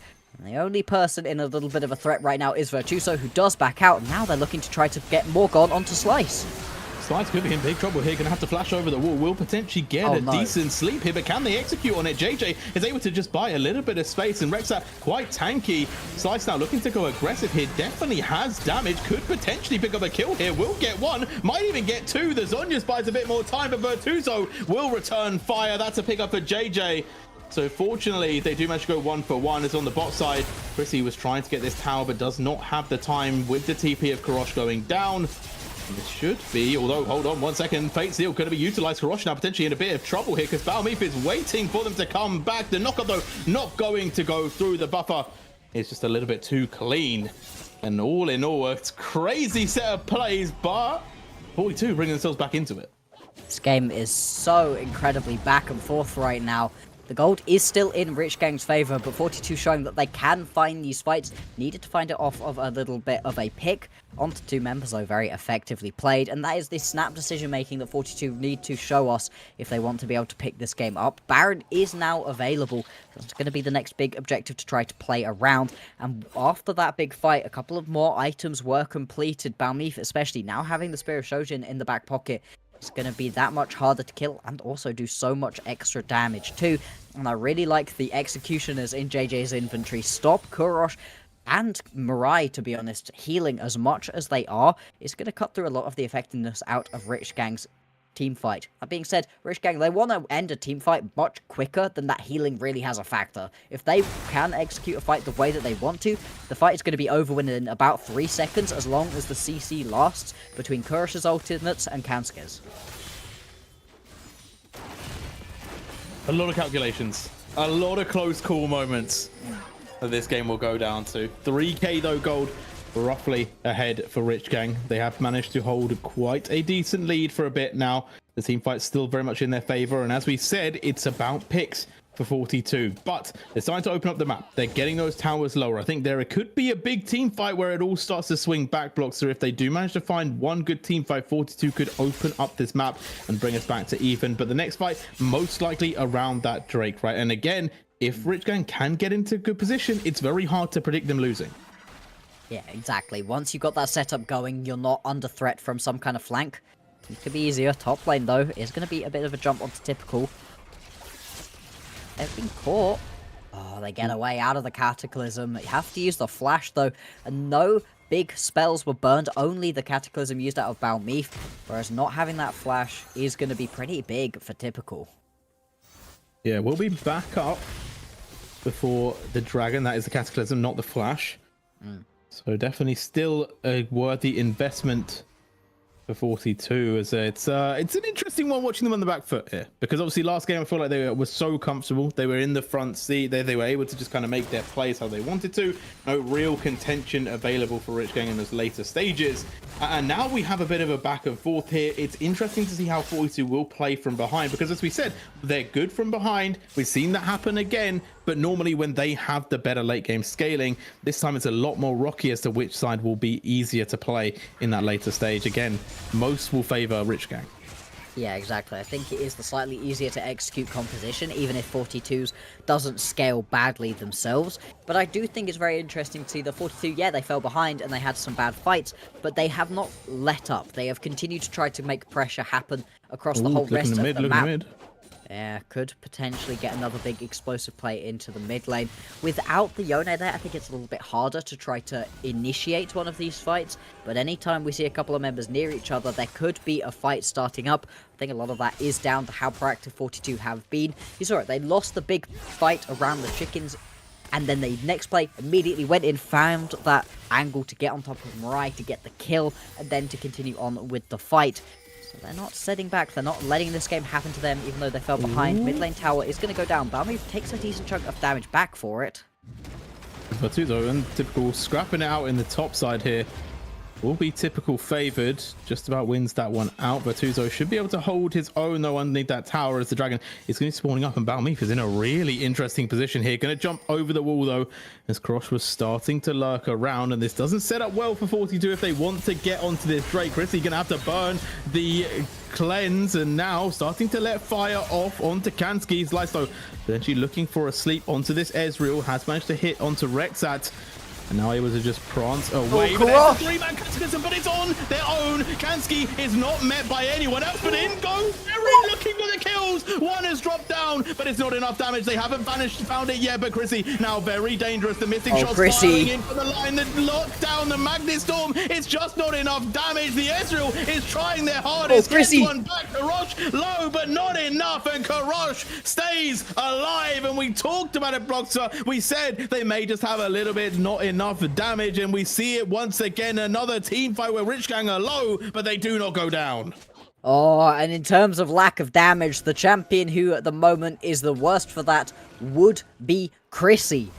That's only 2 items when most other people have got 3 for themselves. It's not enough damage on this Ezreal. You saw how much JJ was able to do. You saw what Rexat was doing to pull everybody in with a big Magnet Storm onto multiple people. It was a great Cataclysm to start, but Kurosh over the chicken wall landed a Fate Sealed onto multiple people and just delayed that initial bit of engage that 42 were trying to pull the trigger on, and bought enough time for his team. Also grabs this Drake, now 2 apiece. We're still a while away from getting a potential soul now. And this game, it's so back and forth, so crazy. 4k gold for RG. They've been in the gold lead since that quadra kill went over to Mirai. They trying for Mirai now? They're Okay. not done. Yeah, there's the start, and Mirai though with a good flash will be able to get away. But 42, right, they're still making it happen. And again, it was a beautiful play from Balmy for just a little bit ahead of the team. If JJ was maybe a second closer, it could have potentially been in a massive wipe. So the 42, they're finding that opening for success, but they're just not able to close the door. Now they're looking for the Baron though, Bloxer, and this is a little bit of a risky play. It's a very risky play. They don't have a lot of their best ulties. Virtuoso doesn't have an ult available, but this is going down super low.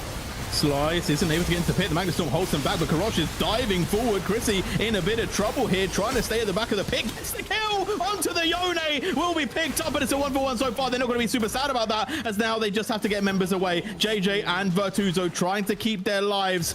The rest of the members already fallen down. They've taken Baron off of the pit. Can they hold on to any of it? JJ getting hit with the boulder, trying to stay away from Typical, will be able to stay alive, and so does Virtuoso. Tier 2 gonna go down, multiple kills, but was it worth for the Baron? I don't know. With how much they're losing here, I don't think so. You get 2 Baron buffs, but what are you going to get to do with them? You lose a mid lane inhibitor for it as well. You could potentially look for a return play now. A couple of members of 42 have respawned, but that was a lot to lose just to pick up a Baron. I guess the great thing is Rich Gang now doesn't have it available to take, but you need to get something back. That ballooned the gold lead. It has put it up a decent chunk as well. Super knife's edge kind of game. The fact that Chrissy was able to get that true shot barrage off to pick up that kill, critical, because if you don't pick up that kill right there, 42 likely get wiped. By Rexat. I don't know why Rexat's so far up there, but it's going to be picked off here. An easy pickup for Rich Gang. Karosh also sending in with the TP, and what should have been a good play for the side of 42 on the Baron has just been all the side of Rich Gang. 1 tier 2 already, 1 tier 3, looking for a second tier 2. And as you said, the gold lead has just ballooned, and there isn't really much rebuttal from 42. It feels like they're in a much worse position since when they didn't take the Baron. And right now, Rich Gang potentially looking to close the game. And they could just keep pushing right here. It's not like these Baron empowered minions are too much of a threat. I do like the restraint being showed, though. Don't keep stepping up into a situation where you might lose all of your advantage. Slice going to be forced back, but not caught out here.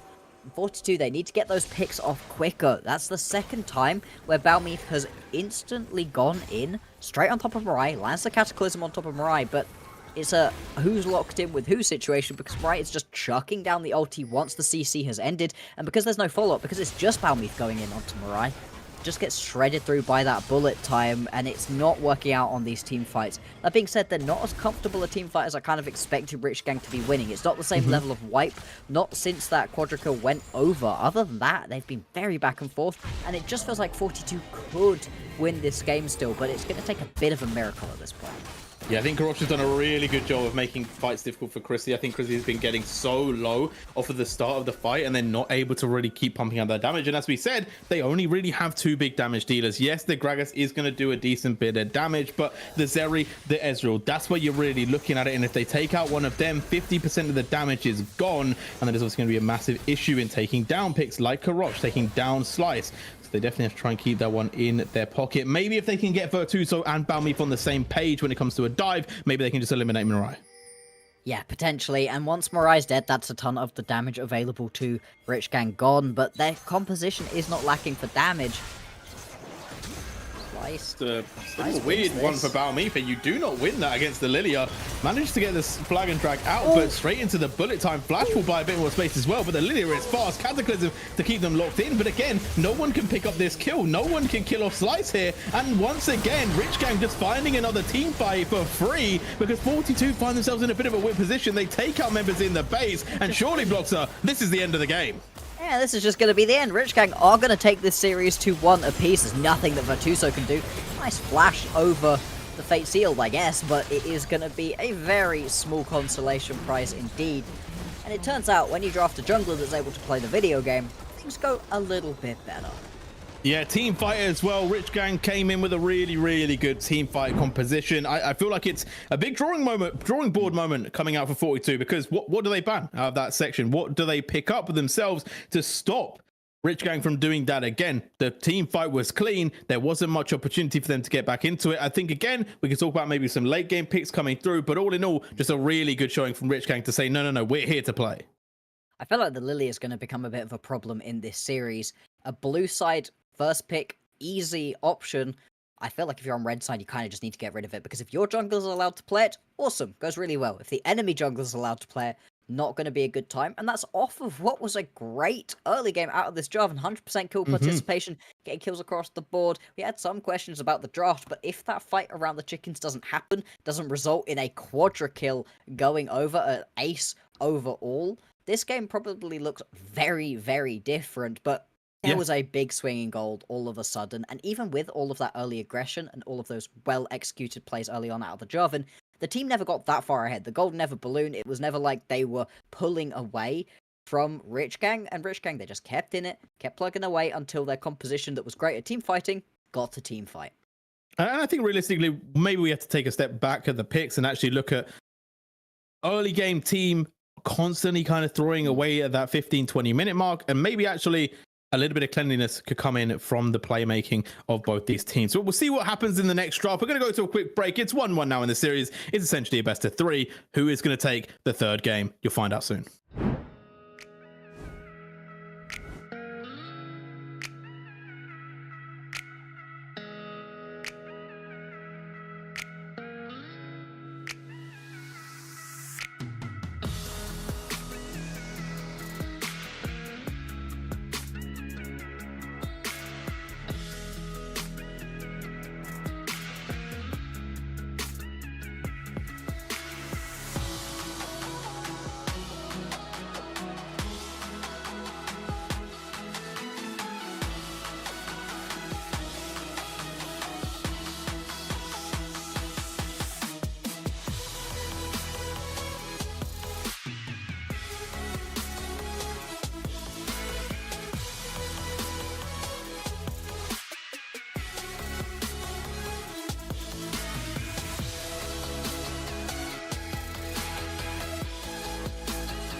Hello and welcome back to game number 3. And this one, I feel like Bloxer could be the most important so far, right? Like, obviously, all games are important in the best of 5, except for maybe game 1. No, joking. But at the same time, this one is pivotal. Right now, Rich Gang have come back. The momentum is in their hands. A really clean game from them. Again, good look from 42. Still looked strong. But Rich Gang, they turned up the heat in this one. Now we're back into game 3. 42 have decided to stay on blue side, so we're not seeing the swap. No. And a big statement has to be made now by 42. Otherwise, Rich Gang going to have a lot of momentum going into the final game, potentially, of game 4. I think, once again, Lily are going to be really important. We'll talk about that at the end of the game. And winning this one is so huge for both teams, but I think it's bigger right here for Rich Gang. If you lose the first game, but then you win the next 2, that game 4 usually feels very, very tricky for the team that hasn't won in a couple of rounds. Whereas I think that if this starts going back and forth, we may end up going all the way. And the momentum can just end up swinging back and forth. Game 5, I feel like momentum isn't really a thing in Game 5 unless you're on the cards for a reverse sweep. That's the only time when I think things really have changed. So it's going to be very, very interesting to see who can come out on top in this one. And the blue side thing is interesting, right? Because I think red side's stronger, right? I take red side in a lot of these situations. I don't think it's necessarily stronger per se. Like, I think that a lot of teams are liking blue side. I think the red side also has a lot of potential. I think it depends on what you want to pick personally.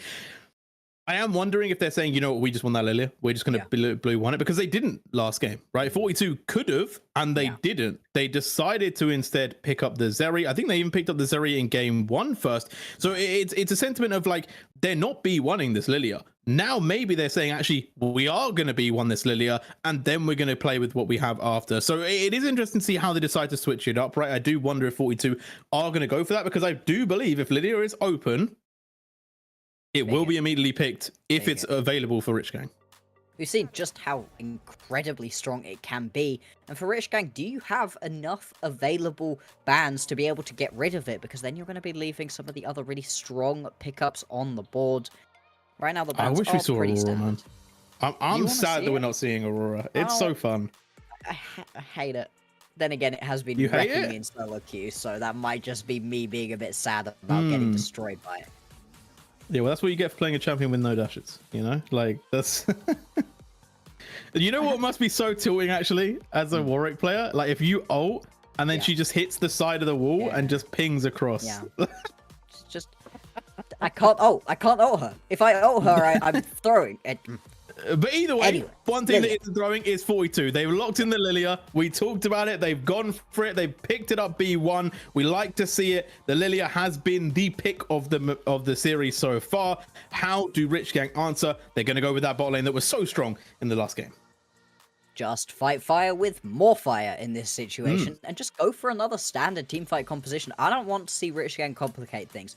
If I see a wacky jungle pick right here, all my money goes on 42 immediately. I want to see standard teamfight orientated. That being said, I think 42 could do well for themselves by playing the same sort of composition. And there are a lot of very strong pickups still available. I was just going to say the Kai'Sa. I was not expecting the Jhin right here. Now, Jhin massively outranges the MF during the laning phase. You could do very well for poke, and it works to keep yourself quite far out of fights, and you don't get outrun by a Lilia as a Jhin because you have that curtain call from so far away.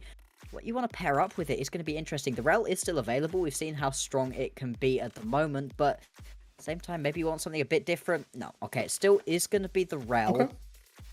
I think the Rel's done well in these games. I don't think it's been a problem. I don't think the Rector on the Rel has been an issue. Okay, maybe the overstepping at the last game, but that wasn't a pick thing. That was a choice thing.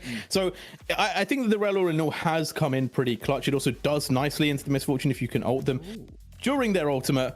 And the Ahri, it's something I actually want to see. Karosh has played it. It goes nicely. It's got good pick potential. It stops Lilia being able to roam as freely around, and you can also chase them down. So I do like the Ahri.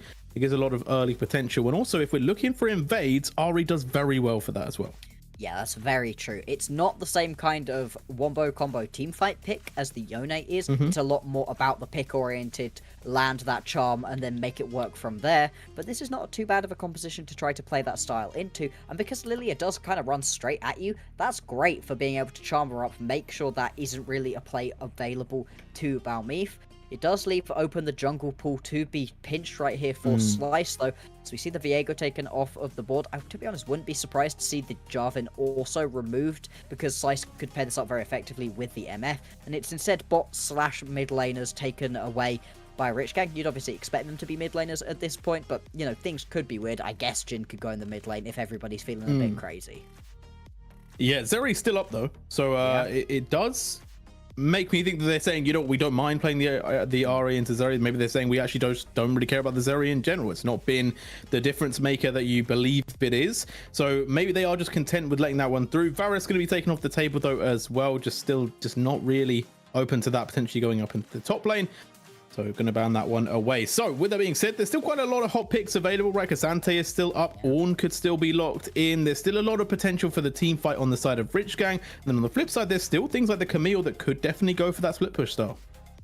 Yeah, I think that those are all really solid options. I do like the Jarvan. I'm surprised that 42 didn't get rid of that one, because it does work really well. It works well with the pick style of an Ahri. It works well with the big team fight style of a Leona, and with the MF, so I think overall that can work really nicely. 42, they're still going to need themselves a mid laner and a top laner, probably, although, like we said, things can be shifted around.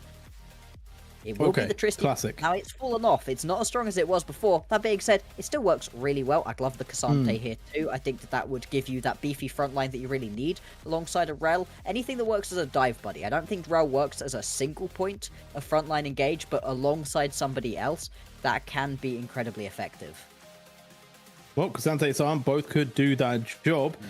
Right now, they're just being hovered around. They are going to go for the Cassante. So again, keeping themselves with that strong top lane for the tanking, not going for something that could be a little bit more aggressive. And I like this from Rich Gang. I like the aggression on that top side, saying, you know what, we're willing to win on all fronts of the map. We have the opportunity. This is what red side is for.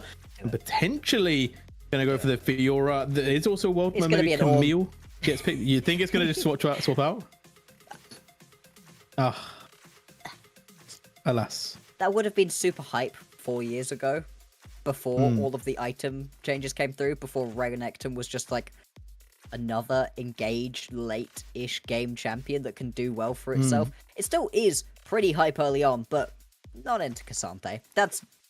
So the kills can happen, but they're not massive flashy ones. I think that the Fiora would have been really exciting. I like the Camille shout out as well. That could have worked really well with the composition, but I think Renekton, as much as we are disappointed by it because it's not flashy or interesting, I think it's one of the correct picks you can go for.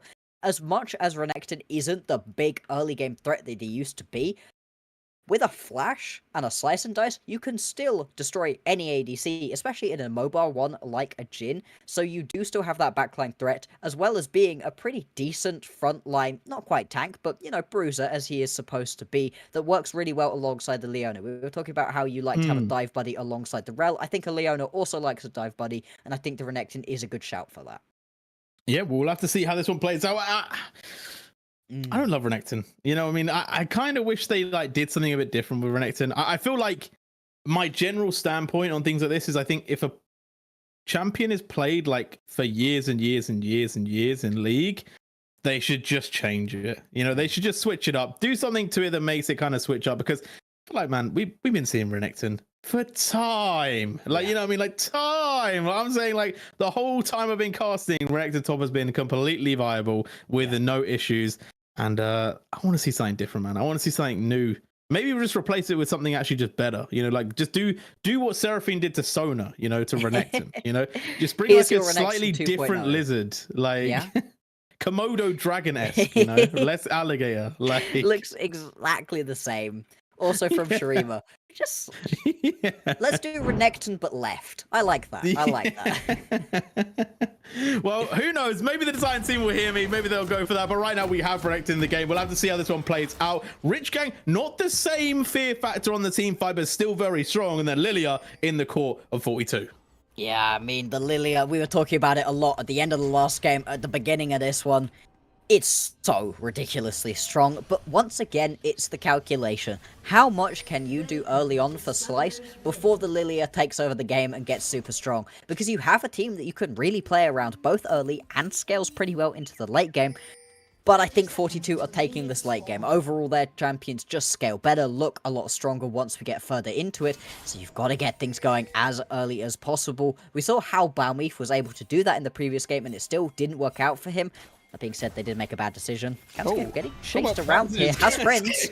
Kansuke looked like it was a bad decision for them, but actually it's 42 that are in trouble here. 4 members have descended upon JJ. Oh, the charm lands. And JJ has already flashed. The charm lands, and JJ, someone take the kill. It's going to go down. It is going to be Slice. I'm surprised that the ADC or the mid laner didn't want that, but at the end of the day, Jarvan will pick it up.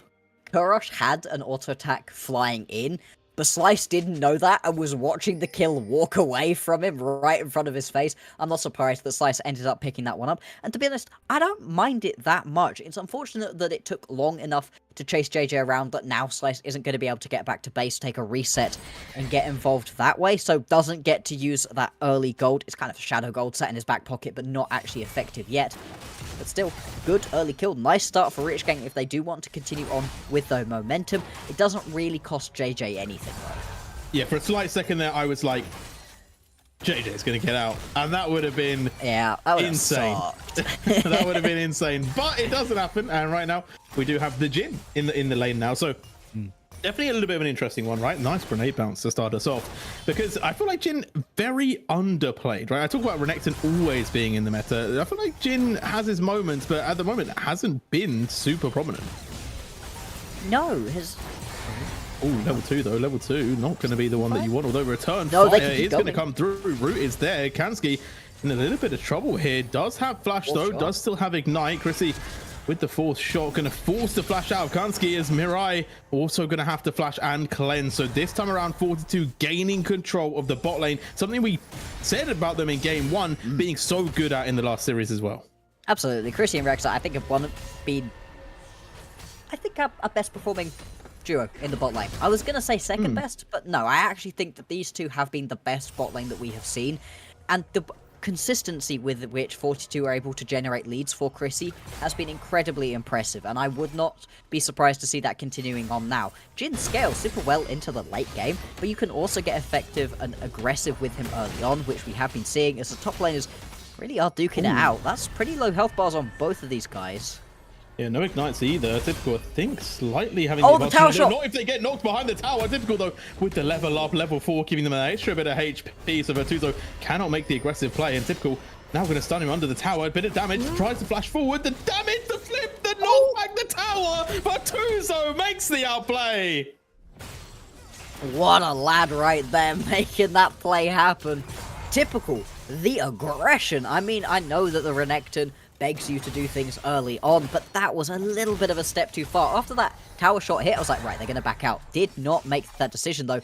Right now, Balmeef threatening a dive level 4 and backing the low health Rich Gang bot lane off of this tower. Even if they don't pick up the kills, it is going to be a tower plate going over at least, and that is a big swing of gold to be able to just, you know, put down. Don't quite get the tower plate, did end up trying to maybe land a little bit of extra. But it's the pressure that's being generated here. Mid lane though, Slice. Okay, just gonna walk. Gonna go for the knockup. Not gonna land onto JJ.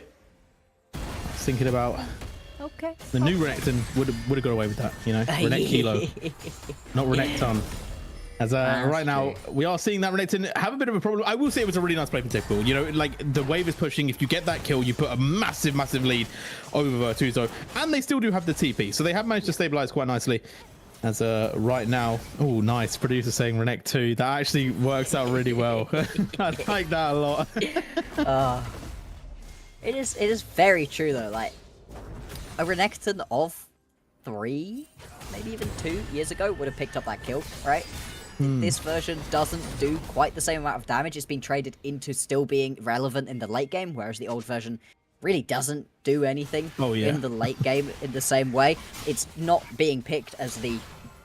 Now, if you want to go for just early game, you kind of pick yourself the Renekton. Not the Renekton, the Darius, right? Whereas Renekton can give you later stages.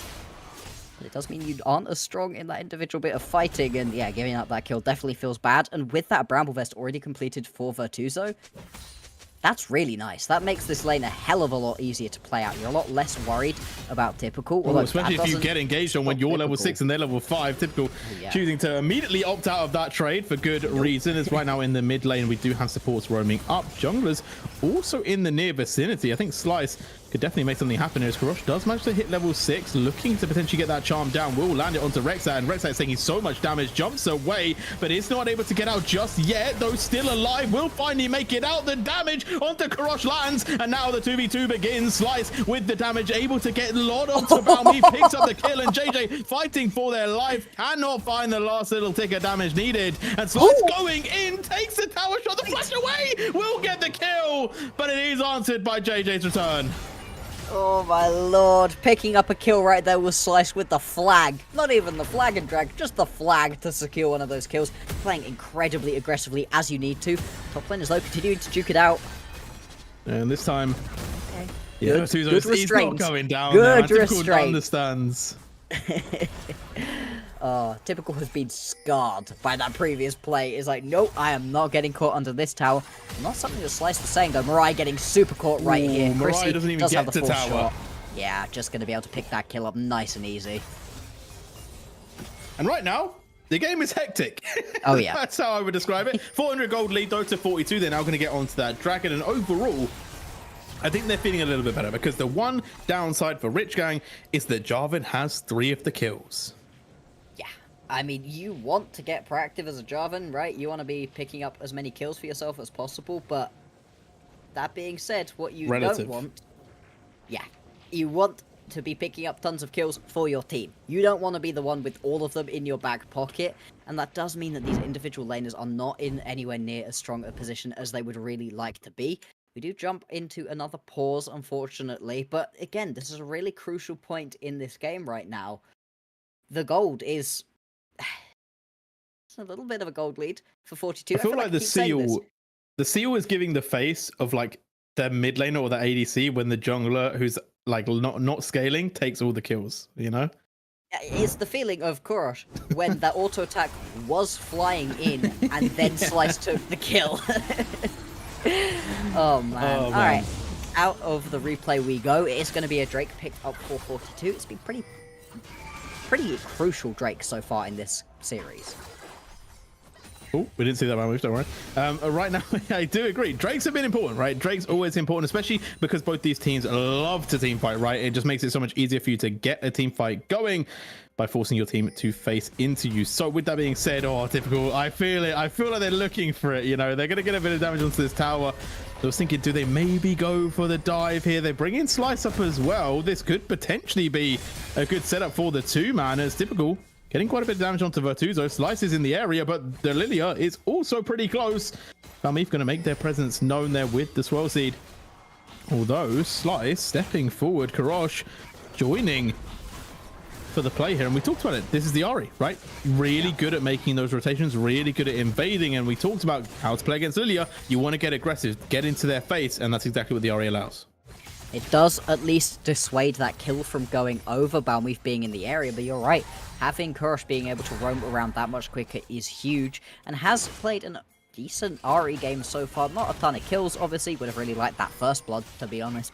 But even being said, it's been fine, not been put behind, hasn't been jumped particularly by the Tristana, which is one of the best things Tristana can do early on into a mage matchup, is constantly jump on top of them, do more damage, try to wear out all of their mana.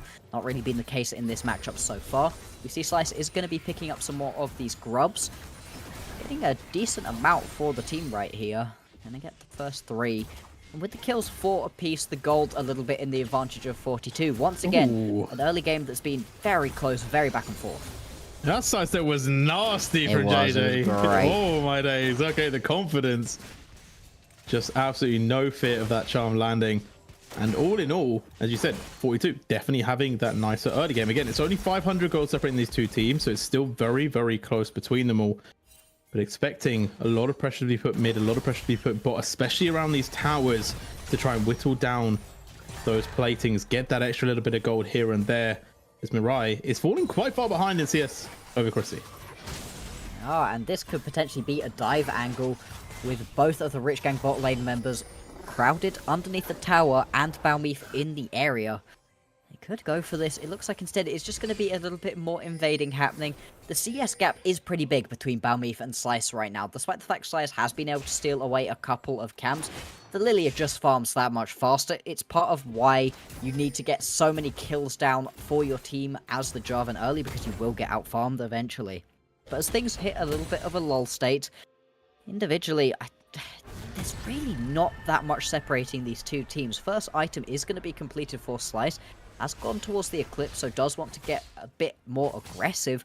I think that's a pretty interesting choice to take over the Sundered Sky. When the Sundered Sky is so strong at the moment, this is just an extra damage, Jarvan. Yeah, we'll get a little bit of shielding, so I guess maybe some sort of sustain argument, but see if it pays off. It's Slice now getting into this fight. Cataclysm going to be utilized, but again, Virtuoso just living, man. Like, this guy is just not dying in this game. Just is going to walk that one out. The speed, the reaction time on that flash was insane. The ability to recognize instantaneously that I'm going to die, gets over that pit wall, gets away, but is going to concede a lot right here. Is going to lose out on all of this, well, not all of this wave, has a teleport available, but a decent amount of this wave. Turret plate goes over to Typical as well, so it is still a worthwhile trade out of Rich Gang. And I think part of it was Virtuoso used the ult, used the all out to try to pull Typical underneath the tower, didn't quite have the range on it, and then the gank came in, which meant that Virtuoso was in a bit of a rough situation. But they live, not the end of the world. Less than a minute though on the next Drake. And right now Rich Gang, they have a couple more members around, potentially looking to invade, steal away some chickens, and set up that vision for this upcoming fight. Yeah, next Dragon in 49 seconds. Quite an important fight for Rich Gang. If they go 2 down, could start to put that pressure on top of them. And obviously, as we said, they do have a good team fight. They do have a lot of potential to invade here, but Slice getting caught out could be very devastating. Will be put to sleep as the Leona going to go aggressive, going to buy some space for Slice. No opportunity found to pop the lullaby. Right now, Rich Gang must be pretty happy about that trade in all. Oh yeah, I think the Rich Gang are going to be more than happy with that one, because how impactful that Lilting Lullaby is. It's so huge in these big team fights. If you can land it onto multiple members, that is a almost guaranteed win, as long as you're able to follow up on that play. Doesn't end up happening though, and so you are going to be missing that one for a while. These top laners continue to duke it out. Typical has the TP to join a fight. Rexat call. But mid lane, here's the pickup onto the support. Rexat nowhere to go, will be taken down. TP going to be utilized by Garrosh, and that should be the dragon secured. No real opportunity to trade for it. However, I think the Grubs will be up as well, so it will be a just hands check in terms of dragon for Grubs. If they do spawn in time, as right now it does just look like Balmeath is happy going back to farming. So Lilia just wants to farm, not interested in too much else right here. Also, to be fair, Typical roamed down to check if the Grubs were being started up, if Balmeath was in the area, which was a good play just to be able to recognize that one out. Instead, there's a bit of a swap coming through. Krosh has headed down into the bottom lane. Slice is in the area. Wants to take away these Prugs, although JJ has something to say about that. Damn, look at the damage. JJ doing so much oh damage. Gets Lord. the pickup, double jump onto the play onto Garrosh as well. And not only pressuring the jungler, also pressuring the mid laner at the same time. The 2v1 potential of the Tristana. Who said it was nerfed? Yeah, not JJ. JJ has no clue that the nerf supposedly came in.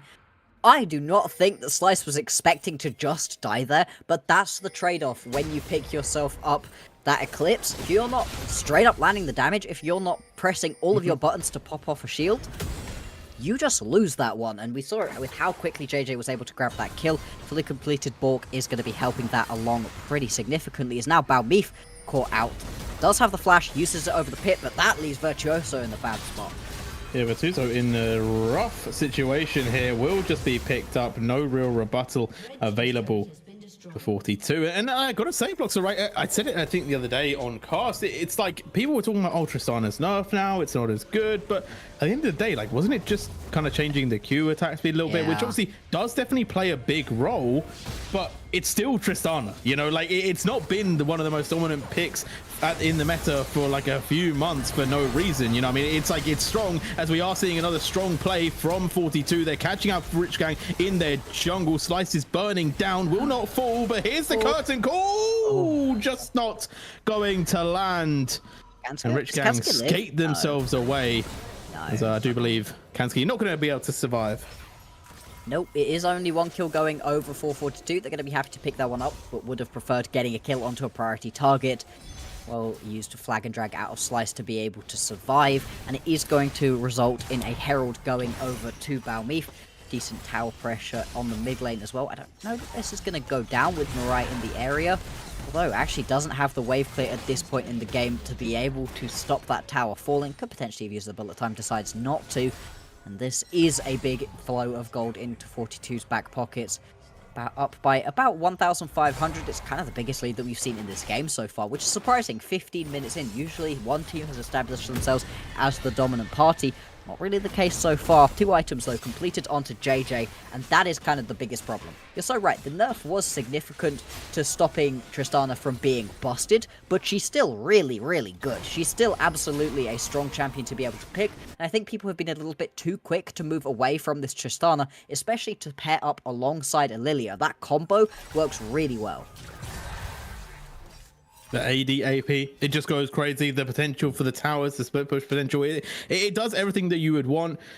And all in all, I think I'm glad to see it back, right? I'm glad that people aren't shying away, because I do feel like there's a little bit of placebo effect when it comes to nerfs, right? People hear nerfed and they're like, oh, I can't play it anymore. But actually, you know what? Sometimes it still just goes really well because you played it so much that actually it's just a small adaptation from you and people aren't expecting it. So potentially it will be played a little bit more. We'll obviously have to see how the rest of this game does start to go. Right now, at the moment, we do take a little bit of stock. It's 1.5k gold lead towards 42. Towers pretty much even between the two, and Dragons 1 apiece. So all in all, pretty even game, as we are seeing the jump onto JJ, not going to fully connect.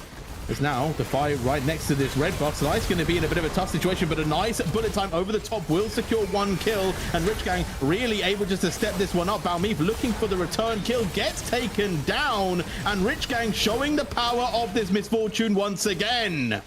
That's another triple going over. Mirai has been having a great time on this pick. Might be one for the ban table. And it's 42 taking fights in choke points. That's where these compositions that Rich Gang are drafting for themselves really shine. That's where they're at their absolute best, especially this misfortune. You can see it right now. Going to be going back to base. Could potentially have a second item available. Not quite, but it's still super, super strong right now. Going to come back in a very good position once this next Drake spawns. 30 seconds time until that one, and it's again 42 over-aggressing in a situation where it just doesn't work for their team comp. And now look at the vision around this bottom side of the map for Rich Gang. It's insane how many wards there are right here. They're not getting flanked upon. They can see the entirety of their opposition's bot side jungle. Ooh. It was looking so good. It was looking so good for them, you know? We talked about it. We talked about how teams that had the lead then started to give it over, and the other team started to pick it up. Rich Gang definitely, again, showing how strong that team fight can be. I still think 42 are in a much better position than they were in last game with their team fight. I think they definitely can stand toe for toe, but Rich Gang, if they do start to give Mirai those windows, those openings, it is going to be very hard to stop that from occurring and just leading to big wins across the board. But we do have to think about the split push pressure from JJ as well, though, because although team fighting has won both these last 2 games, split pushing could definitely put a spanner in the works. Yeah, absolutely. If you can get a really effective split push off from 42, it just makes this team fight composition so much riskier to execute. You've got to win those team fights 4v5, otherwise you lose so much on each of the plays. At the start, it's only maybe a tier. Oh, hold on. Talking about picks, though, talking about plays. Once again, Rex are going to fall down. Another quick pick for Rich Gang. They just have so much potential with the Ahri, with the Jarvan, with the Leona as well. They don't even have to get up close and personal to really find that CC, and it is starting to hurt 42 around that Dragon play.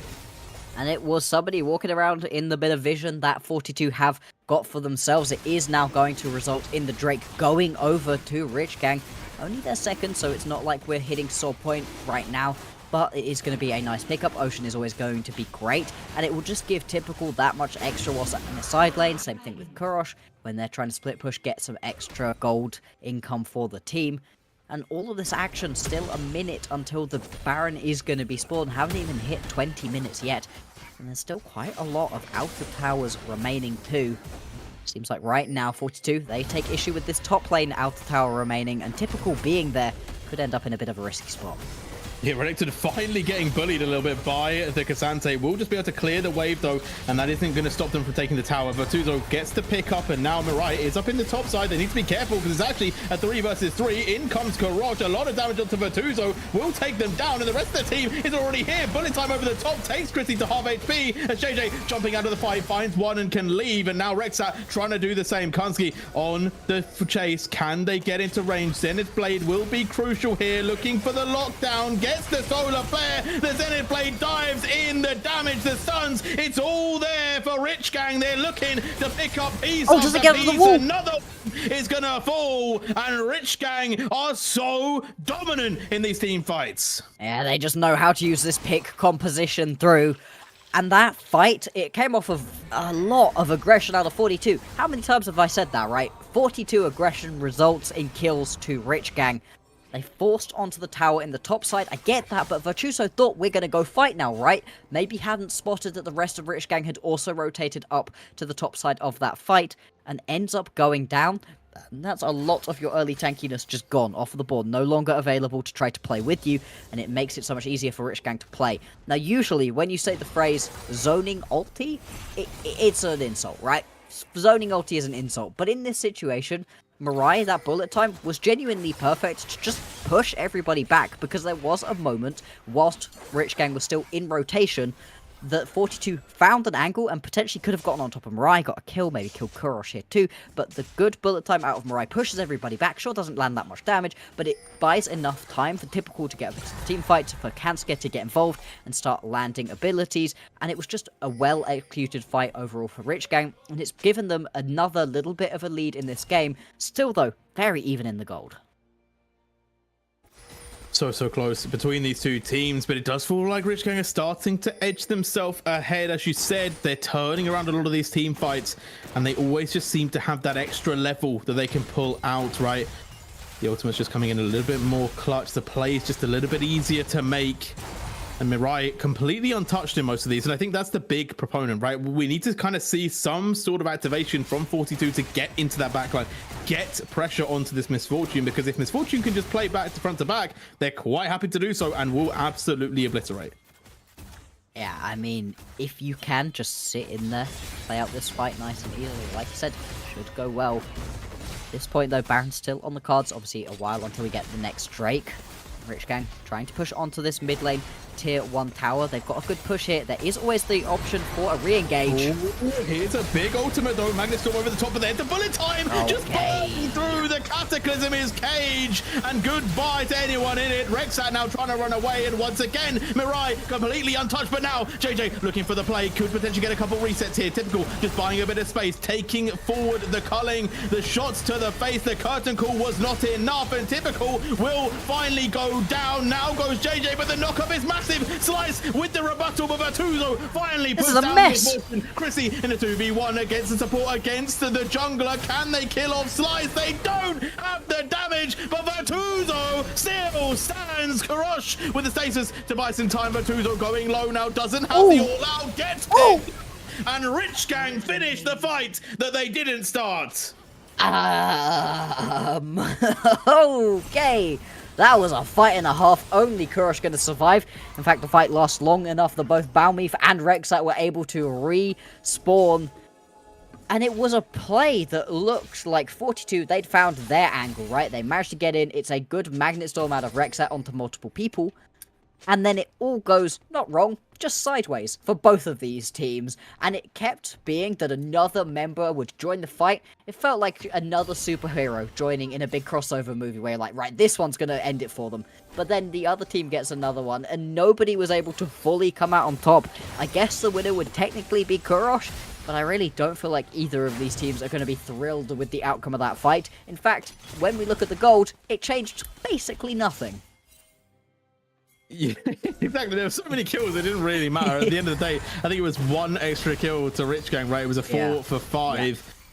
And they were still in the lead. And now they have set up for the Drake as well. This time, again, it's going to be tough for 42 to walk in and contest it. I think they may just have to give this one up. They may even be risky and trade it for the Baron. But either way, it's sole point for Rich Gang here, unless there is some sort of crazy steal. But it's not going to occur.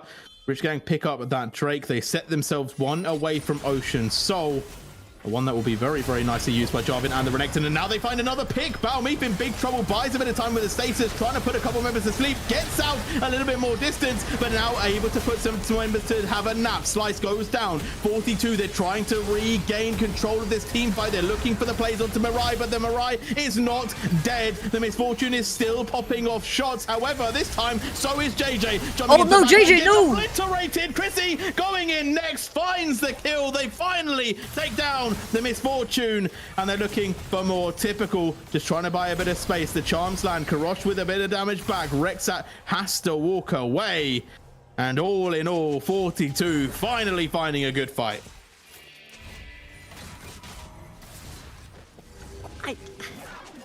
These engages, man. 42 are throwing everything at the wall and hoping that something sticks. And to be fair, at this point, Chrissy hits that fourth shot like an absolute truck. Anybody hit by that fourth shot loses a ton of health, if not their life. But there's some decision making here that is incredibly questionable. I mean, Balmeep gets caught out in such a random spot. JJ jumps in a situation that he really shouldn't have done. But then the re-engage out of 42 is really good. I think a massive part of this is that Chrissy is not dying in these fights, and Virtuoso is able to absorb so much damage. Only has those 2 items completed on the Cassante, more than enough though to be able to survive. And Kurosh living through a lot of these fights, but does have a Malignance and a Zhonya's, which just isn't the same level of damage, is it?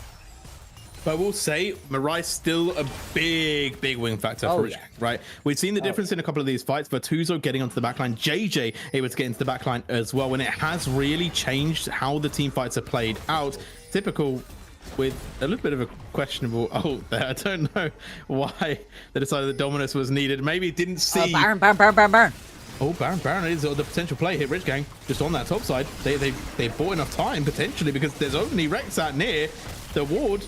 Gonna give a little bit of vision, but again, 8,000 left. TP gonna be utilized. Can they get the stop from the Renekton? We'll have to find out in a second, as in goes Balmeep. The bowling ball is rolled, and it has forced them away. So Baron has been stopped, but at what cost? They did lose JJ's TP for it, and now 42 might actually look to start it themselves. Oh, it didn't reset. Now it goes. Okay, yeah, it was waiting. Staying alive for a surprising amount of time there. Typical. Talking about staying alive for a surprising amount of time. Typical needs to do just that to allow his team to get into the space. Now going to go back in, as on the flip side, JJ having to run away. Bullet time over the top, just buys a bit of space. The curtain call is rang in. Kansky gets away, gets out of the space, but now look at the fight. JJ just able to get a lot of damage down and walk away. Rich Gang, they just cannot close the distance, and Typical and Balmeep have been battling it out for ages, and finally Balmeep will come victorious. Rich Gang just could not get onto the targets. No, they really couldn't. It looked like JJ had just about gone too far once again, but that was not the case. Instead, 42 are going to pick up the Baron after Rich Gang were the ones to start it. And this game has continued to be back and forth and back and forth. And this is going to put 42 in a bit of control finally. 2,000 gold in the lead with a Baron buff available. I really need to see 42 do a lot with this. Make it work. And finally, we get a fight where JJ doesn't get caught, and we can see what this Triskana can really do. 3 items completed, using those rocket jumps to great effect. And yeah, there's JJ. Let's see if they can temper that aggression, but use it in the right spots. That is going to be a very scary proposition for Rich Gang. They now just need to kind of wait out this Baron buff, absorb waves, get the farm going. It is sole point for them, and there is a Drake spawning in a minute's time. But I don't know that they're in a strong enough position to try to make this fight happen. Then again, I don't know that Rich Gang care. And I want to go back to that thought as well earlier. Jhin picked because outranges Misfortune in lane. I feel like that's exactly how that last team fight was played. They just outranged for Rich Gang, and we'll see if they can do it again. If they can keep Mirai out of the fight by either diving or outranging, they'll do it. But right now, the bullet time over the top is going to spread them really thin. Balmeep caught in a really weird situation, but may be able to get a big sleep here. However, not able to find it. Typical is popped up and sliced super low. Doesn't go down yet, but JJ has managed to finish off their laner counterpart. Typical now going to be the next one jumped on. They've taken down 2, now 3, and 42 have found their space. They keep the distance, and then they march forward stronger. I feel like getting a lead in the early game is cursed. Ooh, It's cursed this bot lane. series. It's still more. Zeiss in trouble here, getting ganked by Balmeep. They're low Lives. and will not go down. Kansky also very low. Will be able to walk away because it doesn't Done. matter. Boxer 42 have done it. It looked so good for Rich Gang in the middle of this game. They had such a good team fight, such a good play from Mirai, but it is going to come crumbling down. The long range of the Jhin and the Tristana come through, and game 2 goes to 42 Gaming. Hey teams. Hey teams. That was a lot. Don't get a lead early. Do not. No early leads. It's bad. It's wrong. Somehow in this game, every single time a team gets an early lead, it feels like they just are not able to close it out. It's a testament to the ability of these teams to find ways back into this game, to punish mistakes, but it also is showing how many mistakes both of these teams are making in these fights. The double ADC, though, you're right. The double ADC was crazy, and Lilia continues its 100% win rate dominance. Yep. I think the outranging was just the big thing, right? That they stopped playing to Misfortune's range and being close. They said, actually, we can just stay back. If Mirai can't get off a good bullet time, can't get close enough to really deal damage to Chrissy or JJ, then we're golden. And they just spaced out those team fights. They went back to front to back, and they were just able to do more damage because of the number of people doing damage, right? So that's how they played it. It was messy. It was hectic. It was a lot. We're going to go to a quick break. When we come back, game 4, is it going to be all over, or will we be going all the way to Silver Scrapes? You'll only one way to find out, and that is to stay tuned.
And we are back again for game number 4, potentially the final game, if we are going to see a win from 42. But one thing we are going to see is not a side change. We're going to see once again Rich Gang on red side. Surely Lilia has to be banned this game. Please. I mean, the Lilia was not the problem. Necessarily the only thing. Yeah. Yeah. But it certainly was one of them. If there were a lot of problems, the Lilia was certainly one of them. And to be honest, it's just such a backbone of a lot of these team compositions. There wasn't even a crazy pop-off Lilia game. There wasn't a huge amount of multiple people getting hit by the Lilting Lullaby, but the damage and the time to kill, I think, is one of the biggest things. It takes so long to kill a Lilia. Even when you have got her dead to rights, somehow, as long as your CC chain isn't completely perfect, the Lilia's going to get away a little bit and just cost you time chasing her around. She's so fast in the middle of a team fight. And it just makes it so much harder to execute the rest of the team fight, because by the time you've killed the Lilia, the rest of the team is there. They've started engaging upon you, maybe onto your backline as well. Everybody's out of position because they've been chasing the Lilia around. It just changes the equation of these team fights so much. And that's not even accounting for the amount of damage that she can individually do. Plus, you hit those Lilting Lullabies, 1 or 2 of big ones in a team fight, and that is going to be everything said and done. So I would really like to see that one on the ban table. I think if you are 42 right here and you just get given a Lilia, fine, take it. But yeah, I want to see it taken off of the board. Yeah, I think that it's not for 42 to take away, though. I think it's all on Rich Gang. Like, they can B1 it. They did B1 it. They will B1 it. Like, it's not a question of can, or it's not a question of will they, it's can they. And we will see if Rich Gang decides to swap it up. But then what do they swap it up for, right? Do they give over the Sejuani? I would say it's a definitely less dangerous pickup to give over. And we'll see if they go for it. But Misfortune is going to be off the table this time. So, okay, a little bit of priority switch. I'm really not surprised by that one, as the Lilia does get taken off of the board. Thank you. I'm a massive proponent of the Sejuani. I love that champion. I think it's really good in a lot of team compositions. But not banning it and banning the Lilia was 100% the right decision in this situation. Now, what 42 want to trade it for here is going to be very interesting. The Tristana was great in the previous game. You've also got some of those strong junglers still available in things like the Viego, in the Jarvan as well. Oh, okay. Gonna take the Ashe. Okay. Interesting. It stops the Rel from being anywhere near as strong. So if you want to pick yourself up, perhaps the Leona, and have the Rel given over, then maybe that works. You can get outranged, but it is just such a sticky bot lane. It can give you a lot of early priority because of that. Yeah, it's definitely not where I was expecting us to go. I was expecting Zeri to basically be the pickup, maybe even an Ezreal. But they're going to go for the Ashe there, and we're seeing the Leona going to be the potential pickup against it. Draven, we haven't seen it yet, but obviously has been definitely rising a lot in popularity, especially as an answer solution in the mid lane. But outside of that, definitely does have some sort of place in the bot side. Kalista obviously ruled out of the equation, but Zeri going to be locked in here. But this time for Rich Gang, so their first time on Zeri in this series. Yeah, and Mirai is a good Zeri player, but not in the same pop-off way as we've seen Chrissy be. Obviously, that could well change in this game. And up against an Ashe, the Zeri gets quite a lot of pressure put down onto it. I don't necessarily know that I want to see Kanska go in a lot on the Leona. When you go in up against an Ashe and you don't really have a way back out, things can go wrong very, very quickly. Could always get, I was going to say something different in the support role. It's still going to be the Leona Rel. They're the two strongest of the supports. So I was thinking maybe a Braum or something works pretty good into the Zeri. But no, it's going to be the standard engage tool of this Rel. And now you need yourself, you could take a jungler right here. There are still a lot of them available. I'd love someone to take the Sejuani. I think there's a reason that Rich Gang have been banning it out. It is very strong. Yeah, and it does. Yeah, if you don't see it picked up, it does kind of beg that question, or if it doesn't get banned in second rotation, it does beg the question of why did Rich Gang hang on to that ban for so long until game number 4. So right now we are going to see the Cassante picked up, which means that unless Rich Gang decide to lock in something now, we expect things like the Camille, like the Smolder, maybe the Varus to all be banned away. I don't know what typical plays as their main answer to Cassante. Obviously a lot of things can do okay, things like the Poppy. But the Gnar seems to be their response. The Gnar doesn't... I mean, it's pretty back and forth, to be honest, in this top lane. We've seen what can happen between the Gnar and the Cassante before. kills can go either way. The Gnar should be in control of that lane for the most part. You just have to be careful to space it out correctly while you're in that mini form, but you can do a lot of good poke. And now we are still waiting then on our mid laners and our junglers in this game, and there are a lot of the best AD mid laners still available. Even the Corki, again, got a little nerf like the Tristana did, still going to be a-okay to be picked up right here. Not surprised to see the Ahri off of the board too. And I think we are going to see... I was going to say going to see a lot more sort of aggressive type mid laners, but I think RG actually could really do with some AP into their mid lane here. I definitely needed a little bit of injection of AP. I think that going full one side isn't as bad anymore, but obviously still not necessarily the best in something like Asante. But we are going to see the Tristana and the Lucian taken off the board there. I'd respect that a lot from 42 taking away the Ahri. I think that actually Karosh had quite a good game on it last game, so definitely had a lot of potential to cause some big issues. As right now, the hunt for a mid laner or the hunt for a jungler really kind of on for Rich Gang here, unless they're thinking of putting Karosh on that Zeri themselves. The Briar being hovered, I would be very doubtful of the Briar because the brand looks a lot better, right? It feels a lot stronger. It definitely adds that AP that we talked about, and well, team fighting really up there. Oh yeah, in the most a big messy team fight, it's impossible to get away from the brand and all of his damage. Can just wreck those, although it doesn't do a lot early on, so does open up Balmeef to trying to get aggressive early on, trying to get things going. Not that winning the early game has had any bearing on teams' abilities to win the series at the moment. Xin Zhao, though, is a very early game focused champion, does a ton for you early on. It's an even more aggressive version of the Jarvan, doesn't work quite as well in and amongst a big team fight, doesn't have the Cataclysm to work out in the same way, but I still do like this pickup. I think 42 needed something that they can try to play around early. Do still need something into the mid lane. Orianna standard, makes sense, works well with the Xin Zhao. You've got plenty of ball delivery systems too.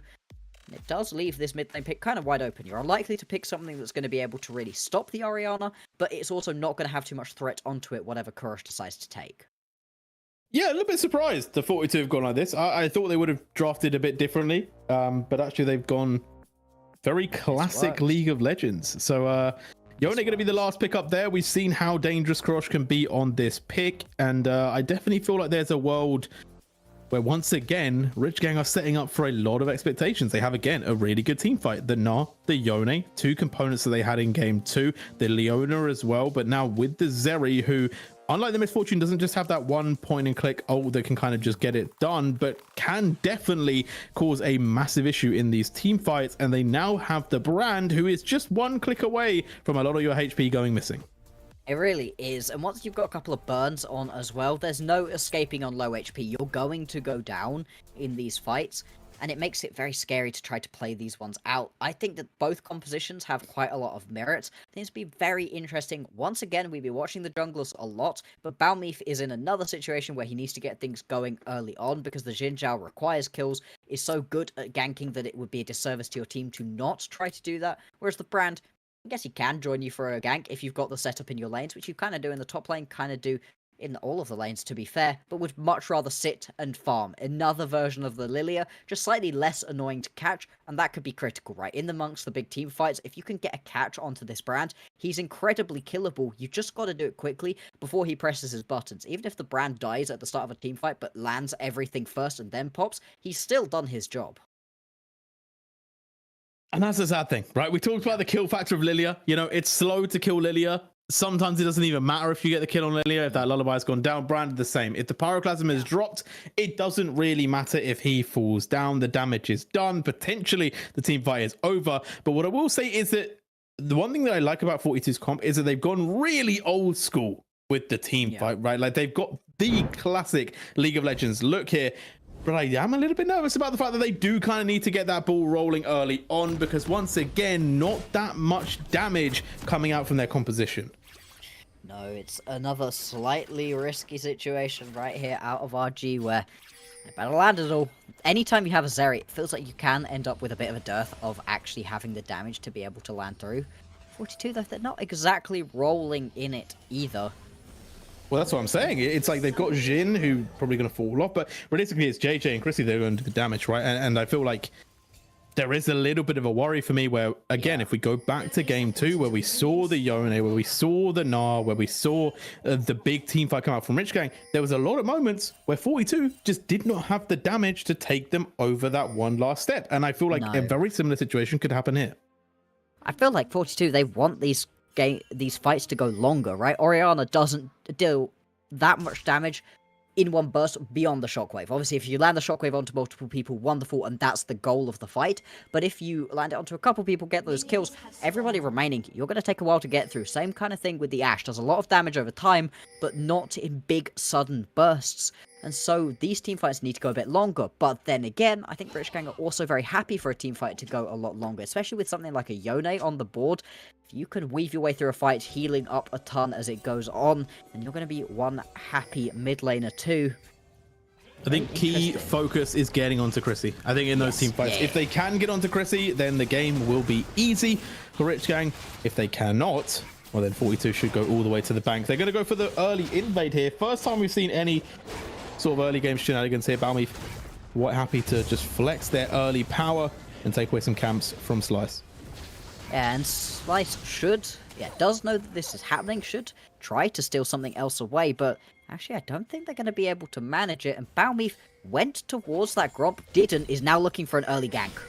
Looking for that level 2, not necessarily the strongest, but already the flash out of Mirai. This could be massive. If they can get a knock up, the slows are going to come in. The dash forward, the knock up is there. Mirai goes down, and onto Chrissy goes the kill. Huge start for 42. Let's go, 42. That's exactly what they were going to be wanting from this early game. And I love the fake out of Balmeef, actually. Walks over to the Gromp, steps out of vision of that ward that is sat in the blue buff bush. And so as Rich Gang, you're like, right, he's taking the Gromp. We know he's in the area, but we've got a few seconds to try to push up, push a wave under. Then we need to head back and be respectful. But fakes it out, then heads down. And despite the fact there was more warding around, Rich Gang were very respectful of the fact that Balmeef was in the area with all the wards they were placing, but they weren't respectful in their positioning, and it was perfect out of Rexat and Chrissy to blow that flash out of Mirai before Balmeef gets there, meaning it's very easy to land the Wind Becomes Lightning, 1, 2, 3 on the auto attacks to get the knock-up, and that is all she wrote. Mirai goes down, and the kill, crucially, goes over to Chrissy. We've said it a couple of times now, where the junglers have been grabbing a lot of the kills and not giving it over to the laners. Typical is on a bit of a warpath here. Has kind of walked through the jungle, now walking towards the mid lane. Gonna be finally contacted by Virtuzo, but has bought a lot of time and space for the mid lane there, forcing JJ underneath the tower. They're giving Krosh a huge bonus here and also allowing Slice to go aggressive onto this rotation here, going for that invade, looking for some camps that have been stolen from them. So interesting to see how 42 will turn this one around, because Rexat is actually in a 2 versus 1 here, does not want to be caught out, will be locked down, and a lot of damage is going to follow. But now Chrissy stepping up here does have a lot of damage for Kansky, and we are also starting to see the Team Xiao make their move as well. The Wind Becomes Lightning gets the 2, knock up onto Slice, another kill secured, and 42 bring the rain once again. It's down to the tower. Oh no, Korosh goes just a little bit too deep right there. Unfortunately, with the soul unbound, has to snap back eventually and brings that shot with him. Oh, what a crazy early game. 4 kills going over to 42. And so, Rich Gang are winning in this game, right? 42 have an early lead. They can't win this game, right? I was going to make the same joke. I was like waiting for it to like maybe be like a little bit more secured. But yeah, 2k gold at 4k, 4 minutes even. That is a lot. If we can have a quick look at who's got the gold though. Yeah, 600 for the jungler, 600 for the ADC. Bot is big. Ooh. Yeah, okay. Oof is definitely right, giving away all of that early pressure to an Ashe as well. The second that engage didn't result in a Rexat kill immediately, you could see Chrissy was booking it over, so was Balmeef. They were absolutely moving to try to get to their support, give them a little bit of help out, and it results in a nice set of plays. That being said, camps are going to anybody, not necessarily the person who they belong to, and there has been a little bit of a CS advantage gained for Slice, although Balmeef wins this 1v1. Yeah, it doesn't really matter if you got the CS advantage if you just die, because right now Slice in big trouble. I think they might try and give it over to JJ. It's not going to be secured. It will be taken by Balmeef, and they do manage to pick up the Skull Crab, but it's not really what you want to be seeing Obviously, we did say Brand is always going to be quite dangerous in these team fights, but does need to get items, does need to get themselves a decent amount of gold. It's all but the top lane who have ended in explosive plays so far. Guess it is finally top laners as an island, but again, we might get to see something interesting here too. Balweave hanging around in the mid lane. Kurosh could potentially go in right here. No, decides to not get over aggressive. Likely saves his own life without necessarily knowing that that's what's happened. Balweave can continue to play this one out. Pretty happy, I'd say, with how this early game has gone, and looks to potentially start the Drake right there. Would be very early, still only has a cool fields at the moment. He's going to start this one up because of all of the pressure you've got in the mid lane, all of the pressure you've got in the bot lane. Slice, I think, wanted a dive right there, but Virtuoso recognizes that, is going to head away, and it is just going to be a Drake for Grubs trade. Very standard trade right here, but I think 42 are going to be pretty happy with this one. There is split potential on Rich Gang, so getting yourself these Grubs is going to be very impactful, but at the same time, Drake stacking is a great way to accelerate this game for 42. And I really like the respect shown from Virtuoso there. I feel like he's shown a lot of respect in these games.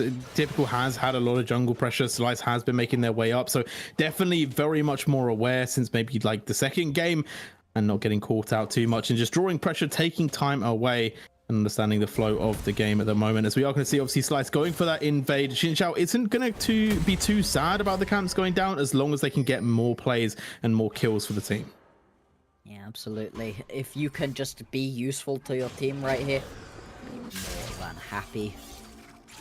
Yeah, this is a bigger gold lead right now than we saw like 20 minutes into the previous game, which is crazy. The 42 already control that much of the wealth in this one. Once again, invade's going to be happening, and Slice is walking down into this area. I worry for his health if he walks unawares into this blue buff pit. And we now have that extra level of danger, right? Because Chrissy is level 6. So the Asher are definitely going to be quite dangerous. I will say, though, the Brand is level 6 and Xin Zhao is not. So Rich Gang do have a slight advantage if a team fight were to pop off right now, just from a damage perspective alone. So I do think it's smart for 42 to kind of keep that aggression controlled, because the one thing that we talked about all series long, Bloxer, is teams having that advantage and then throwing it away. Yeah, it's happened far too much recently. It raises a couple of questions for both of these teams, whoever continues on. Obviously, neither of these teams are eliminated. The loser today just goes down to our losers bracket. We do not lose them. It's not the end of their summer split. But obviously, the winner gets themselves one step closer to making it to those finals, being in an incredibly strong position in the tournament overall. Not quite there yet, although this could be the last one. Typical, just going to harass Balmy. Make sure that they know where they are at, although Virtuoso does try to collapse, and JJ's in the area as well. Oh, Typical one might actually be regretting this a lot. Has to flash over this wall, will have it, but here comes Virtuoso as well. The chase and is Rexat. on Rexat. Doesn't manage to land the stun, and now Rich Gang are bringing 4 members. This is what we said, over aggression can be a killer, and right now Rexat is the one that looks like they're going to die. The pop back, the soul unbound. Kansky will finally pick up the kill. Not the worst person to give it over if you are at 42, but they're going to go back in here, Block, so they're looking for more blood, and I don't know if this is the right play. Balmeev in big trouble, going to have to pop the ultimate. Crescent Guard gives him a little bit of space, but Karosh picks up that kill, and Virtuoso just not able to respond in the other side of the fight. Typical finds another kill, and 42 taking a play that was not needed. Is it happening again? It looks like it might be happening again, Jay. I mean, what was that out of 42? It feels real bad for Rexat in that fight. Walks up, misses the Q, misses the E, dies. That's not ideal, unfortunately, but still, that could have been one unfortunate death that your support takes and everybody else walks away. And instead, you end up losing so much. Basically, you trade that for Typical's flash, which is not the ideal. Kurosh gonna get ganked again here, Rexat. Lands it? Doesn't land it. With the fast feet, able to buy a lot of space and time. Doesn't get knocked up either. Still fighting this one out. Will finally fall down. And a little bit of a repayment there for Rexat on towards JJ. So, control is still there. It isn't over for 42. But yes, I do agree. A lot of advantages taken away. Now only a 600 gold lead between the two teams. Yeah, after it was getting up to about 3k at that point. Not for the best. That being said, now you've got a fully completed Eclipse in Balmeef's pocket. Is going to be in a very strong position right now. Chrissy is also in a good place, and that's part of why that teamfight went so badly wrong for 42, is because they didn't have their ADC with them. Crush goes in again onto JJ, misses the initial knock-up, and so is going to be forced to head back, but is just continually going in, trading health with JJ, and knows that they're going to be able to heal it up a little bit more effectively, drawing the supports into the mid lane, both of them, and there are grubs on the table, and perhaps we're going to get a bit of a fight over them. Yeah, they do not want to give over 6 grubs. Yone on the split push doesn't sound like a good plan to them. 42 just buying some space, not allowing Slice to go up and just claim these grubs, and giving Balmeath all the time they need, although Typical coming down will make this a little bit shorter, as now we are going to have to see the Crescent Guard utilized, but the Yone not able to get the damage off because he was outside of the circle. Now the knocker buying some time, Garrosh going low, could be falling down here as Rexa just holding up the rest of Rich Gang. That's a kill for none, and now going. Here we go, a 4 versus 3, as they're going to move forward for more. Slice in big trouble here, gets popped immediately, and Kansky the next on the list. Unstoppable goes Virtuoso, looking for Typical, who is close to rage, but will not be able to get angry enough in this team fight. And that was a huge play, and more than anything, redemption for Rexat in that one. Sat in the middle of 2 different people, perfectly happy, survives and keeps the members of Rich Gang honest, make sure they're not able to go and return that play, whilst Kurosh is dealt with a teleport coming in out of Virtuoso. I don't think this is for a kill onto Typical, although Typical will need to be respectful. Yeah, I think it's more just to defend the jungler, make sure that they can actually get the 3rd grub to stop any sort of Rich Gang buff from being picked up. And the K'Sante doing the job that they want. But the dragon is on the table, so I do wonder, why is Slice walking top? Go towards the Drake. I mean, I don't know. Why wouldn't you trade that one? It's a Hextech Drake. Those are great. Everybody loves a Hextech Drake. Instead, Slice just not feeling confident about being able to pick this one up, possibly because Chrissy is in quite a strong position, has now got that completed static as well, so is very strong. Ooh, good dodge, has to come back though. Does come back, doesn't get stunned up either. Kansky is still level 5, by the way. Yeah. The Leona hasn't hit ultimate, and that is definitely a big factor in Rich Gang's ability to not get these team fights off. 9 to 5 as that bot lane. 5 to 7 compared to Rexat. Yeah, this is a massive level disadvantage for Kansky, and it does make these plays a hell of a lot harder to execute. You really want to have that Leona. It's one of the best bits about the champion. Chrissy could potentially have gotten jumped that right there, although, like we said, a lot harder without the solar flare. Now Kansky does have the solar flare, and so this could turn into a bit of a fight if you really want to go for it for Rich Gang. Instead, they're going to head over towards this Drake, drawing in Kurosh as well, so 4 members around it means it's very unlikely we're going to get to see any sort of response out of Rich Gang. You have out of 42 even, Balmeath not in the area. Although they might fight after it, as they could potentially get a pick here. Crystal Arrow, I believe, is up soon, but not soon enough, and they will just be able to walk out Rich Gang, which maybe opens up some pressure onto these towers.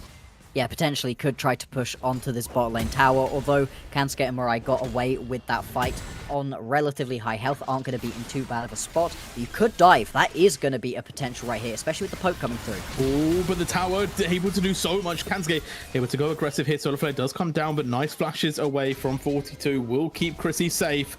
The wave is being pushed in once again. The potential for the wave clear is now gone, though. Lightning Crash has already been utilized, and Mirai doesn't have that get out of jail free card again, and no one has come to support. They do dodge out the arrow. Kansky will fall down quickly as they reset the tower aggro again. Still quite healthy. Okay, Mirai! Oh! Kills! And they did not need to go for it. Mirai picks up the kill. And again, we talk about over-aggression. Oh, over-aggression is the label to slap on this series right here. 3 kills, triple to Mirai. Only the flash blow, didn't even need to use the cleanse. And you saw it the moment when everybody from 42 steps back out of the tower, resets the aggro, and then goes back in, and it just wasn't the situation to go back in onto. That is going to be a ton of gold. Look at the swing. Yeah, that's now a massive lead. Nearing on 1,000 in the lead for Mirai, although the fight continues. Fight continuing, as you said. Rich Gang in the tops of the map find a play themselves. 3 versus 1 this time. No turnaround. And 42, the lead starting to crumble. They're now behind 900 gold. And this was a nearly 3k gold lead for 42 that just hasn't worked out. It really does feel like whoever gets the early kills in these games just isn't able to transition that into mid lane pressure. Mid-game pressure even. Mid lane pressure is helpful too, though, to be fair. 15 minutes in, things are at a bit of an even standpoint. Rich Gang feel like they have a bit of the advantage in terms of momentum right now, though. First items have been completed for everybody, working on the second set right now. And the massive advantage that 42 had didn't really result in too much in terms of pure objectives. They've got themselves one Drake, and maybe they're about to get a tower right now, but it hasn't been that huge advantage swing that 42 really wanted to convert their early kills into. In fact, the first tower went typical, as Virtuoso kind of just had to watch as the tower melted in his face.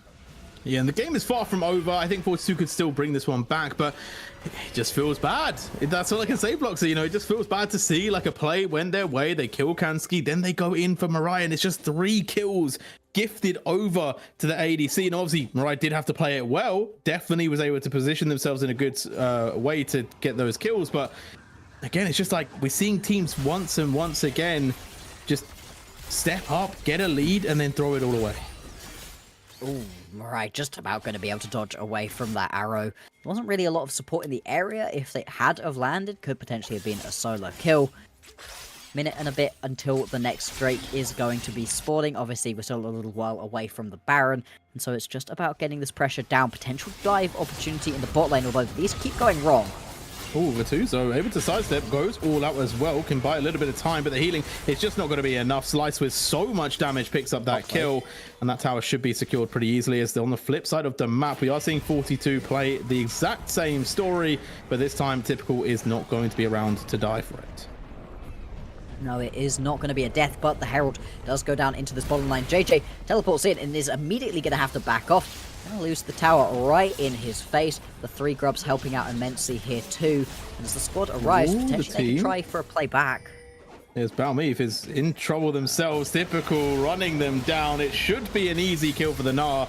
And it will be traded over for the Ashe in the bot side. And again, that has become very, very scrappy, favoring Rich Gang at the moment. They're the ones getting the most out of it. And Mirai just able to get over this wall again, just walking away from all of these plays. And 42 feel like just one step behind. Yeah, they really do. They are reacting to these plays rather than being able to be proactive. Although some of their proactive plays that they were able to make happen early on with their lead did not end favorably for them, unfortunately. And part of that big push that happened in the bottom lane is Rich Gang have now established a ton of vision around this bottom side of the map. Right before this next Drake is going to be spawning in just about 20 seconds time. Should make for a relatively easy walk in for Rich Gang, although the teamfight execution will still be critical. Yeah, there's no real vision in the pit area at all for 42. They may just have to concede this one. If they do, what can they get across the rest of the map? And the alarm bell's starting to ring a little bit for me, Bloxer. You know, we've seen a couple of team fights not go their way. The damage may be a little bit low, as we speculated earlier. The team now on the rotation here, looking potentially for a dive here, but it's Typical, who is definitely a little bit tankier than most here. The knockups are going to come through. The damage will rain in, and they will pick up the kill, as Chrissy, taking 2 tower shots, will survive. That was what I was hoping for, though, that we at least got some kind of counterplay coming out from 42 because they are conceding this Drake. Virtuoso may be the next top laner to fall. Although is holding the wave out. Mirai taking quite a bit of damage here. Maybe could be returned fire, as in comes Chrissy. The ADC is back. Virtuoso buying so much time as well. Karosh in a big problem as he is able to get away for a little bit longer, but JJ stepping forward should have the damage, and look where he has to go back to, right in front of Chrissy. The volley comes through and the Yone goes down. There's going to be another couple of kills. The tower was brought over as well, though. And the gold back to dead even, J-Real. I mean, this game has once again been back and forth, swinging around. Yes, individual gold is where it's at. There's a pretty big lead for JJ in the mid lane. Bot laners are relatively even, although Mirai definitely has the advantage there. Top lane, big advantage too for Typical, so it is very back and forth in terms of who has the big advantages and who doesn't, but I think Chrissy and JJ being in an okay position in this game is pretty terrifying, and the death cap was just completed out of JJ, so this Orianna is now terrifying. Whew. There's a lot on the line, so I feel like we need a big team fight to kind of see where everyone stands at the moment. But at the same time, it could be devastating for either team. Rich Gang forcing their way forward. Arrow lands, and Slice in big trouble. Gets absolutely obliterated. Jungler gone. Baron on the map. Dare I say, maybe they go for the play. Yeah, I mean, Do they do it? Do they pull the trigger? No, instead they're going to go towards the mid lane. Mirai is caught out, has the flash, has the cleanse. Doesn't matter. Going onto the tower. We've seen this before, though. Wait. The lightning crash. They're going aggressive. Oh my god. Balmeef able to get away. Rexat still also surviving, but in comes Typical. They will be able to pick up the support for the over-aggression. Mirai loses all their summoners, but 1 kill is traded back. And again, the question, are they going too far?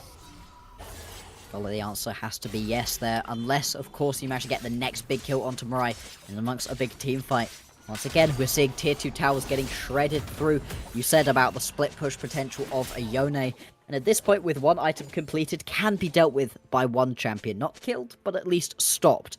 That's not going to be the case very, very soon, and that is a tipping point for this game. The point at which 42 can no longer send 1 person to deal with Kurosh, and it's going to change the equation for them for when they're allowed to teamfight and when they're not. I think flipping it for the Baron would have been a very 42 way to have gone out in this game, potentially, but it could have been the play. Instead, they just lose their support, not the end of the world. Gold remains literally dead even still. And it's got to be about the Baron now, right? Surely, we're not going to wait 2 minutes for the next big fight. But I feel like both of these teams know the situation they're in, know how big the moment is. Remember, winner of this goes on to the finals. They're in our grand finals. I will say, it kind of makes sense to wait for the 2 minutes. Because if you are Rich Gang, right? You're thinking, okay, we play for this dragon, we get 1 Drake, we pick it up, we then secure ourselves the soul buff, which means that we are forcing 42 into team fights. Whereas if you're 42, you're like, okay, well, we can't let them do that, so we have to also play around this Drake. We're seeing a little bit of fighting around the mid lane to get a bit of control around vision, because obviously you don't want to let someone just sneak a Baron while you take that dragon. But also with Mountain Soul being so impactful in these games, I feel like surely everyone just waits. It's only a minute 40 now, so the time is starting to tick down. Yeah, there is. I mean, there's so much on the line here, and you are right. I do like the idea of waiting here, potentially. I think Rich Gang is benefited by that a lot more than 42. So they may just go for a scrap a minute and 20 seconds out from the Drake even spawning. I wouldn't put it past either of these teams. The split push is happening right now, though, out of Cross. It has a teleport to join up when needed, but you've got to get something going right now, 42, because you will lose this tier 2 out to tower. Okay. Tier 1 secure. The arrow. Stun onto the brand as well. Looking for it. Magnet Storm comes down. Forces flashes away. Mirai already popping the lightning. Will they be able to get it to crash onto the team? They take down the support. The TP burned as well. They do manage to get at least 1 TP burn, but as you said, they're not. It's just pushing. The 131 is doing what it does best, and Typical should be able to take this tier 3, a tier 3, a tier 2, and a kill for the tier 1 mid, and now even potentially a play onto Baron. Yeah, there was no full decision out of 42. It was a good arrow to land onto Slice, but the follow-up was just too far away. This Baron is going to go down. I mean, Balmeef is in the area, but is not going to be able to pick this one up, and it doesn't even look like any kills are going to go over either. As much as the early mistakes out of 42 felt bad, this one feels crucial.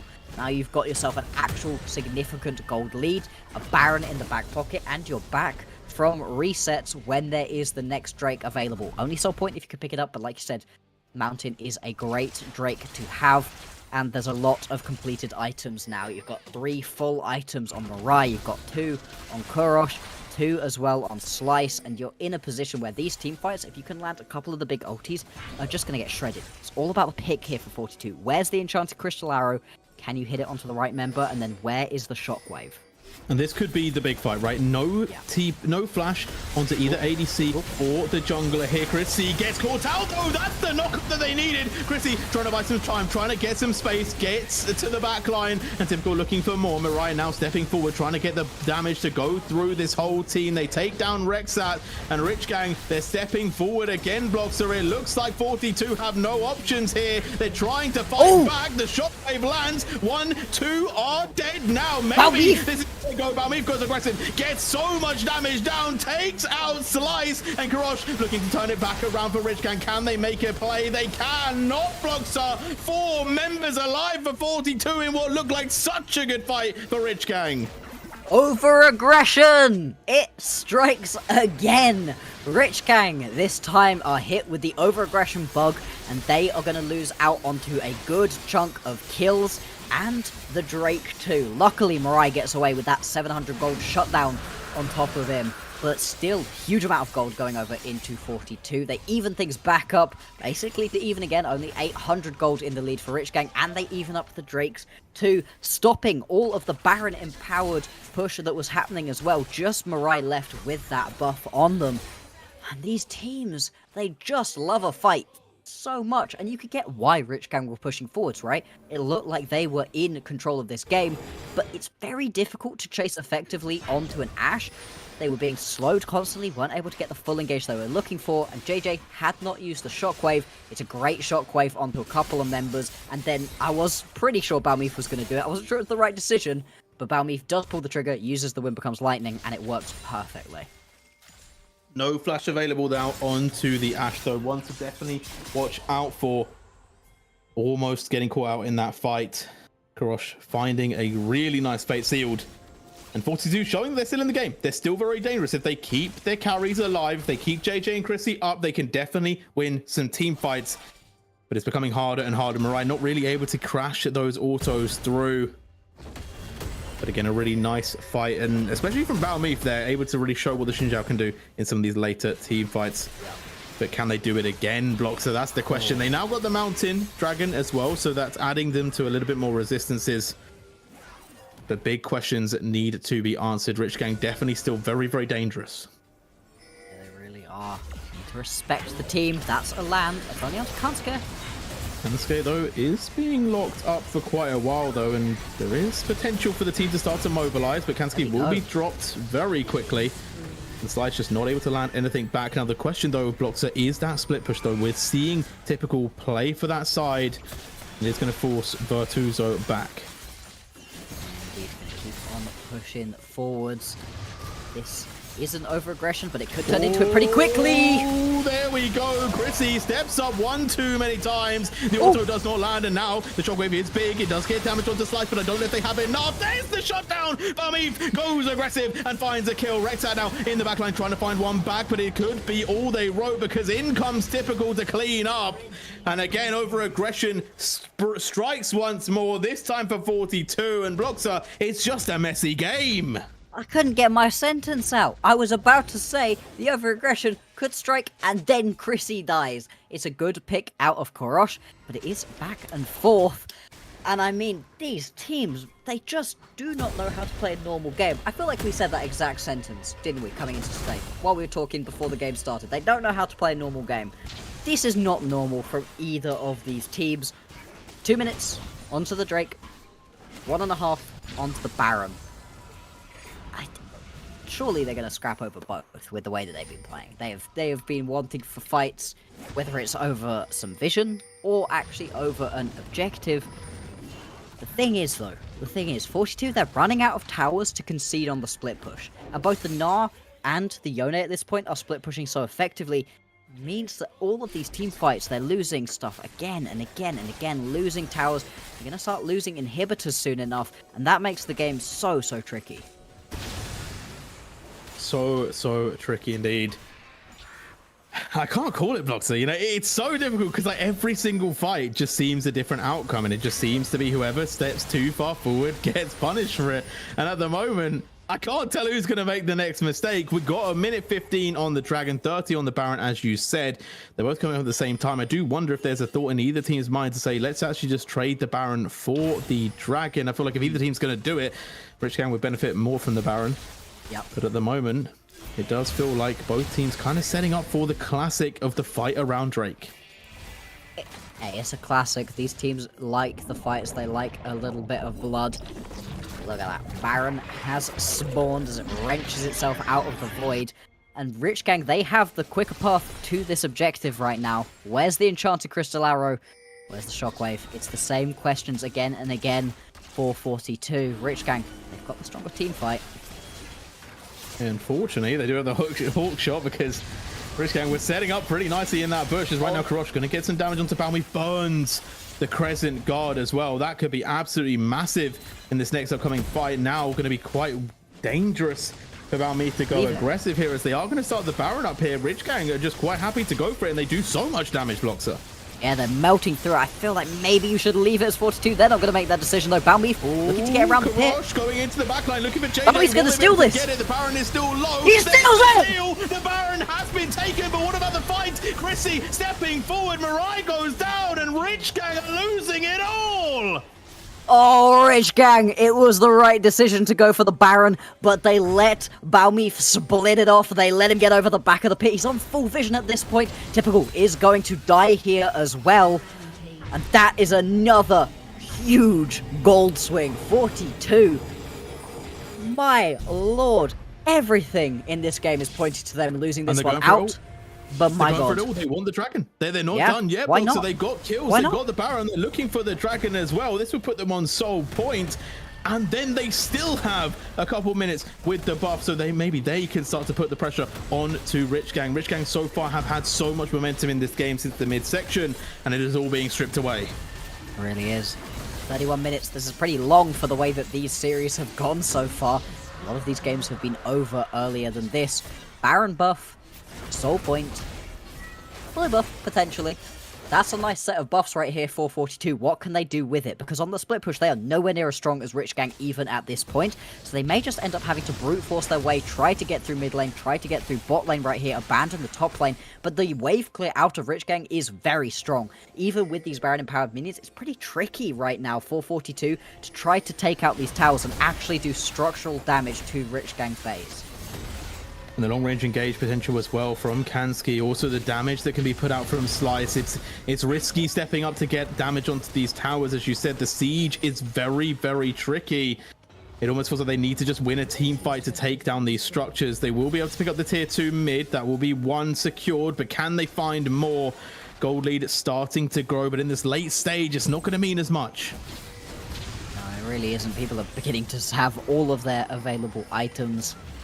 Not the same as it was earlier on. Look at this, even with Baron, there's no push happening because they're trying to go through one lane at a time. They went through mid lane, didn't work. Now they're trying to go through bot lane, not quite working. These waves are not synced up yet, although they could be now if you now rotate over to the mid lane, push these two waves together. But instead, reset's going to come out. I don't necessarily disagree with 42 though. Take a reset, spend your gold, get back out onto the map, because look at the items in inventory. Look at the gold differences. Sorry, my bad production. Yeah, well look at this one, perfect. There's a huge gap in the mid lane. There's a pretty significant gap in the jungle as well for 42, but Rich Gang still have advantages in some of their lanes too, and the item advantages are pretty much negligible. It's all down to the execution. Who starts these fights out? Who lands their biggest spells? I wish I could predict it, but at this point, I have no clue. And also some of the spells as well, right? Karosh, Mirai, Typical, Kansky, no flashes. Only Slice has their flash. On the other side, JJ and Chrissy do. So the two members that need it on 42 have it, and they also got Virtuosos as well. So there is a lot of potential in this next team fight to go very well for 42, and Rich Gang need to be careful of that arrow, because if they get hit, most of them will not make it out. No, it's so much damage at this point. And so much follow-up as well. 42 have been overall pretty good at following up from the moment at which that arrow is landing. The shockwaves out of JJ have also been incredibly impressive. We always look down a little bit on an Orianna just because it's not super interesting in the lanes and things. But, I mean, these actual shockwaves in the midst of team fights have been crucial for 42 staying in this game. Arrow onto Slice, the only member who has their flash, will go into stasis now. Here comes Mirai, stepping forward. JJ going to buy a bit of time into stasis, and Mirai goes down. 3 members left, and all of 42 are surging forward, but the knot is massive. Big stun, Typical holding on the face, sealed into the backline, but Chrissy is untouched. Has not taken a single tick of damage until now, but it's raining in. The Ash firing off shots. Karosh goes down, and Slice is the last alive. The brand still lethal though. JJ, Chrissy, full HP. Rex out with the engage, and the TP from the Cassante. 42 might make it happen. 42, they can smell finals right here. They're going to be able to push onto the base. There's still 20 seconds on most of the carries. It's over. The stasis, the tower's down. They look for it, they get it. And Bloxa, they're on to the finals. Ooh, boy.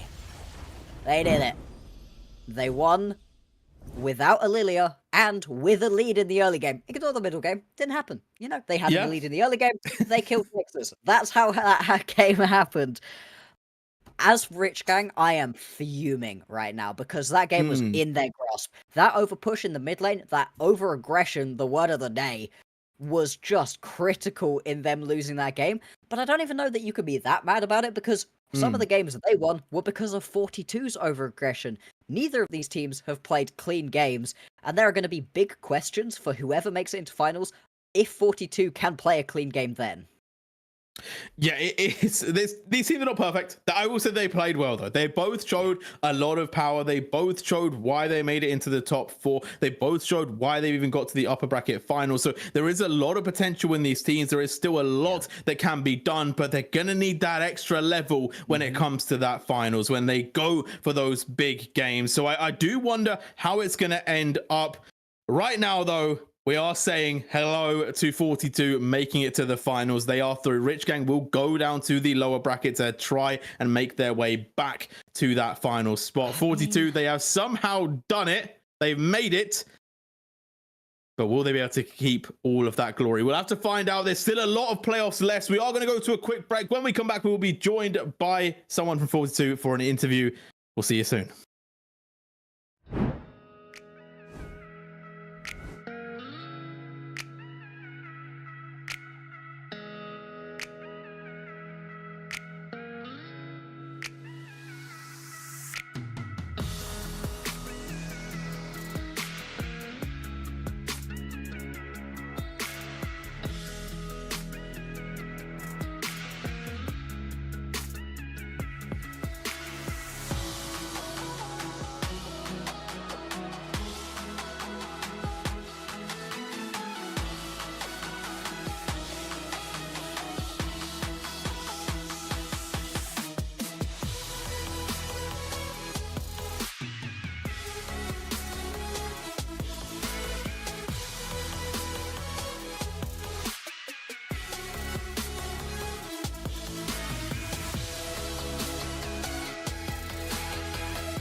Hello, and we are welcome back, and we are happy to welcome in Chrissy. Welcome to the stream. We're going to kick it off with the interview with the first question. We asked this to one of your teammates last when they came to the interview. Is this the outcome you expected to win 3-1? Maybe to win, but in the fashion that you did? I mean, I'm actually not sure how I expected it, but I really wanted a 3-0. It's way too warm. And Yep. last time it worked. This time it was a bit shaky, but kind of worked, I guess. Yeah, I mean, a bit shaky is one way to put it. How did that series feel? It was incredibly back and forth. From our perspective, it was bloody. It was very fun to watch. How did it feel to play, though? Chaotic, I would say, is the word that I would describe. Fair. Gave many random triple kills to NEC. We gave it quarter kill to enemy ADC, and I was like, okay, that's my life now. I would say drafts were how we expected it to go. Like, we were really happy with it, but the gameplay was like something else. Complete chaos sometimes. Yeah, I got to ask, like, obviously you guys are still growing, you're still getting better and better. Do you feel like you've hit your peak yet? Because it feels like you guys generally make a lot of good decisions, but then there've been times in some of these games where maybe over aggression has really stopped you from just cleanly winning the game. Yeah, I mean, we're struggling sometimes to finish off the games or like getting clean leads actually. I feel like overall we kind of improving big time in the sense of we had a lot of losers in the early of the split, and now we are like getting a lot of wins. And now with the playoffs, we had like 6-1 with the True Series, and I feel like we are winning a lot more than the top teams right now. But maybe because we are not used to winning, we have the trouble of actually finishing the games. Yeah, and that's why it's like an up and down, I would say. I feel like in both series, you also had the first game where early game was not good, and we needed to fix that first, and it kind of worked in both series, that in game 2, early game was better, but still into mid game, late game, we still have too many issues. Fair enough. And it's good to know that you guys are self-reflecting on all of that. So we can get a little bit into your lane. How did you feel that bot lane matchup was going? Because we were very impressed. The Zeri performance, especially in game 1, was really nice to witness. The Ashe performance in that final game was brilliant. But how do you feel that you played specifically, and how was the matchup with Rich Gang's bot lane? Because they were also one of the stronger bot lanes coming into this tournament. Yeah, I mean, to be fair, I feel like the series from Unique and yeah, it was Unique, right? Series from Unique and now Rich Gang, I feel like it's very similar bot lanes. Like you see on the supports, they play like engage supports, and we also knew they have a big Leona prio because they picked it 4 times last series, and they also had a big Zeri prio because they picked it 3 games last series. So we were like going into the series and we were like, okay, it's gonna be Leona. So we picked, of course, and we picked very well. And my support was very sad about it. But overall, I think we played it very good because we also knew what's gonna happen. And because we knew what's gonna happen, I feel like we performed good. We prepped well. We knew what to pick in Champ Select. Like the Ashe, I just picked it yesterday up. We never picked it in. I think we picked it in scrims. We hard lost yesterday. I practiced Ashe just for today. Guess it worked kind of. But besides that, I think we kind of did well, and I will honor my support today for picking Rel, even though he didn't want it a single game. But yeah. Okay, I got one more short question for you. 4 teams left, right? You've played 2 of them already. You played Rich Gang, you've played Unique. The only team you haven't played is Lazy in Life. Who do you want to take on in the finals? Which teams are still in? Lazy in Life, Rich Gang, and Unique. Yeah, I don't really care. But but I mean, I think for content, the most funny would be Unique, I guess, for like rematch and stuff. But like honestly, our nemesis was like 4th wall because I don't know, like last game we had against them, they stopped us completely, and I was just scared of them all the time. But right now it's just I doesn't matter. Like it, I think Unique is like the most funniest part, but besides that, right now we need to wait so many days. I think like 2 weeks or something till we have the match. 23rd. Yeah. Yeah. Yeah. So we're just waiting, and we will have the advantage to prepare. Doesn't matter who we face now. So it doesn't matter. Like it doesn't matter. I think it's Rich Gang, Unique, Lazy right now, right? It's Yeah. 3 teams. So I think Yeah. Lazy would also be the funniest because we didn't play against them. So I guess it's Unique or Lazy. I think Rich Gang is the most realistic, actually. I think we were better than Unique for sure. And I guess they should be better than Lazy, but yeah, doesn't Who matter. knows? We will win anyways, I guess. Perfect. And I mean, I guess a final thing to ask about this is, do you feel confident in the finals? Do you think that you guys are definitely going to be the best team? Obviously, like you said, it's a long time to wait. You do get a bit of extra scouting time in, but are you guys confident that you are going to be 42 walking away with the trophy this split? Yeah, for sure. For sure. I mean, it's just going so wild. Last time we 3-0'd, we were like, oh, what is going on? And right now it's just final would be really nice to win. Honestly, we're also looking already to the promotion tournament that we locked in already. So that's a really important thing, because right now we are 2nd or 3rd seed in the promotion tournament. So it doesn't really matter too much if you get first. Of course, it looks really nice. So yeah, Okay. I'm really confident. I think we win it, and if we don't, what are we doing? Like, why are we even playing? Okay, well, thank you very much for the interview, Chrissy. We'll give you one moment now. Anyone that you want to shout out before we let you go? I want to shout out to my support. Thanks for picking Rel 4 times in a row, even if your mental boomed the last game. I hope we pick Rel next time as well. Okay, thank you very much for the interview. Good luck in the finals. We'll see you there. But for now, we're going to bring it back to just me and Bloxer. So we're going to say goodbye to Chrissy, and we're going to have a final breakdown. So Bloxer, it was a lot. The games were crazy. It was chaotic, as Chrissy said. What's your final take on today's series? There's something in the water. Something about NLC Div 2 this split.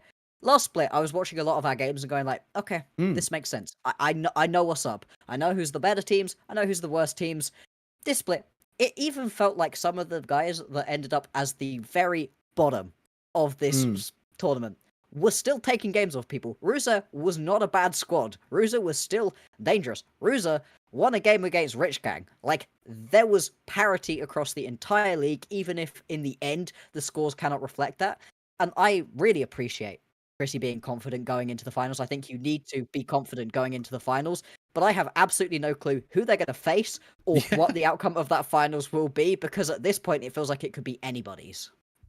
Anything can truly happen, but there's only one way to see how it will all end. It's been a very, very close year of Div 2. I will say literally any team could take their way to the finals. Any team could essentially win. I don't really know who is going to make it, but either way, with me, with Bloxer, you'll have to find out by watching and staying tuned. Shout out to our production, as always, Casual Cutie. But for now, we're going to say goodnight, and we'll see you for the next playoff day.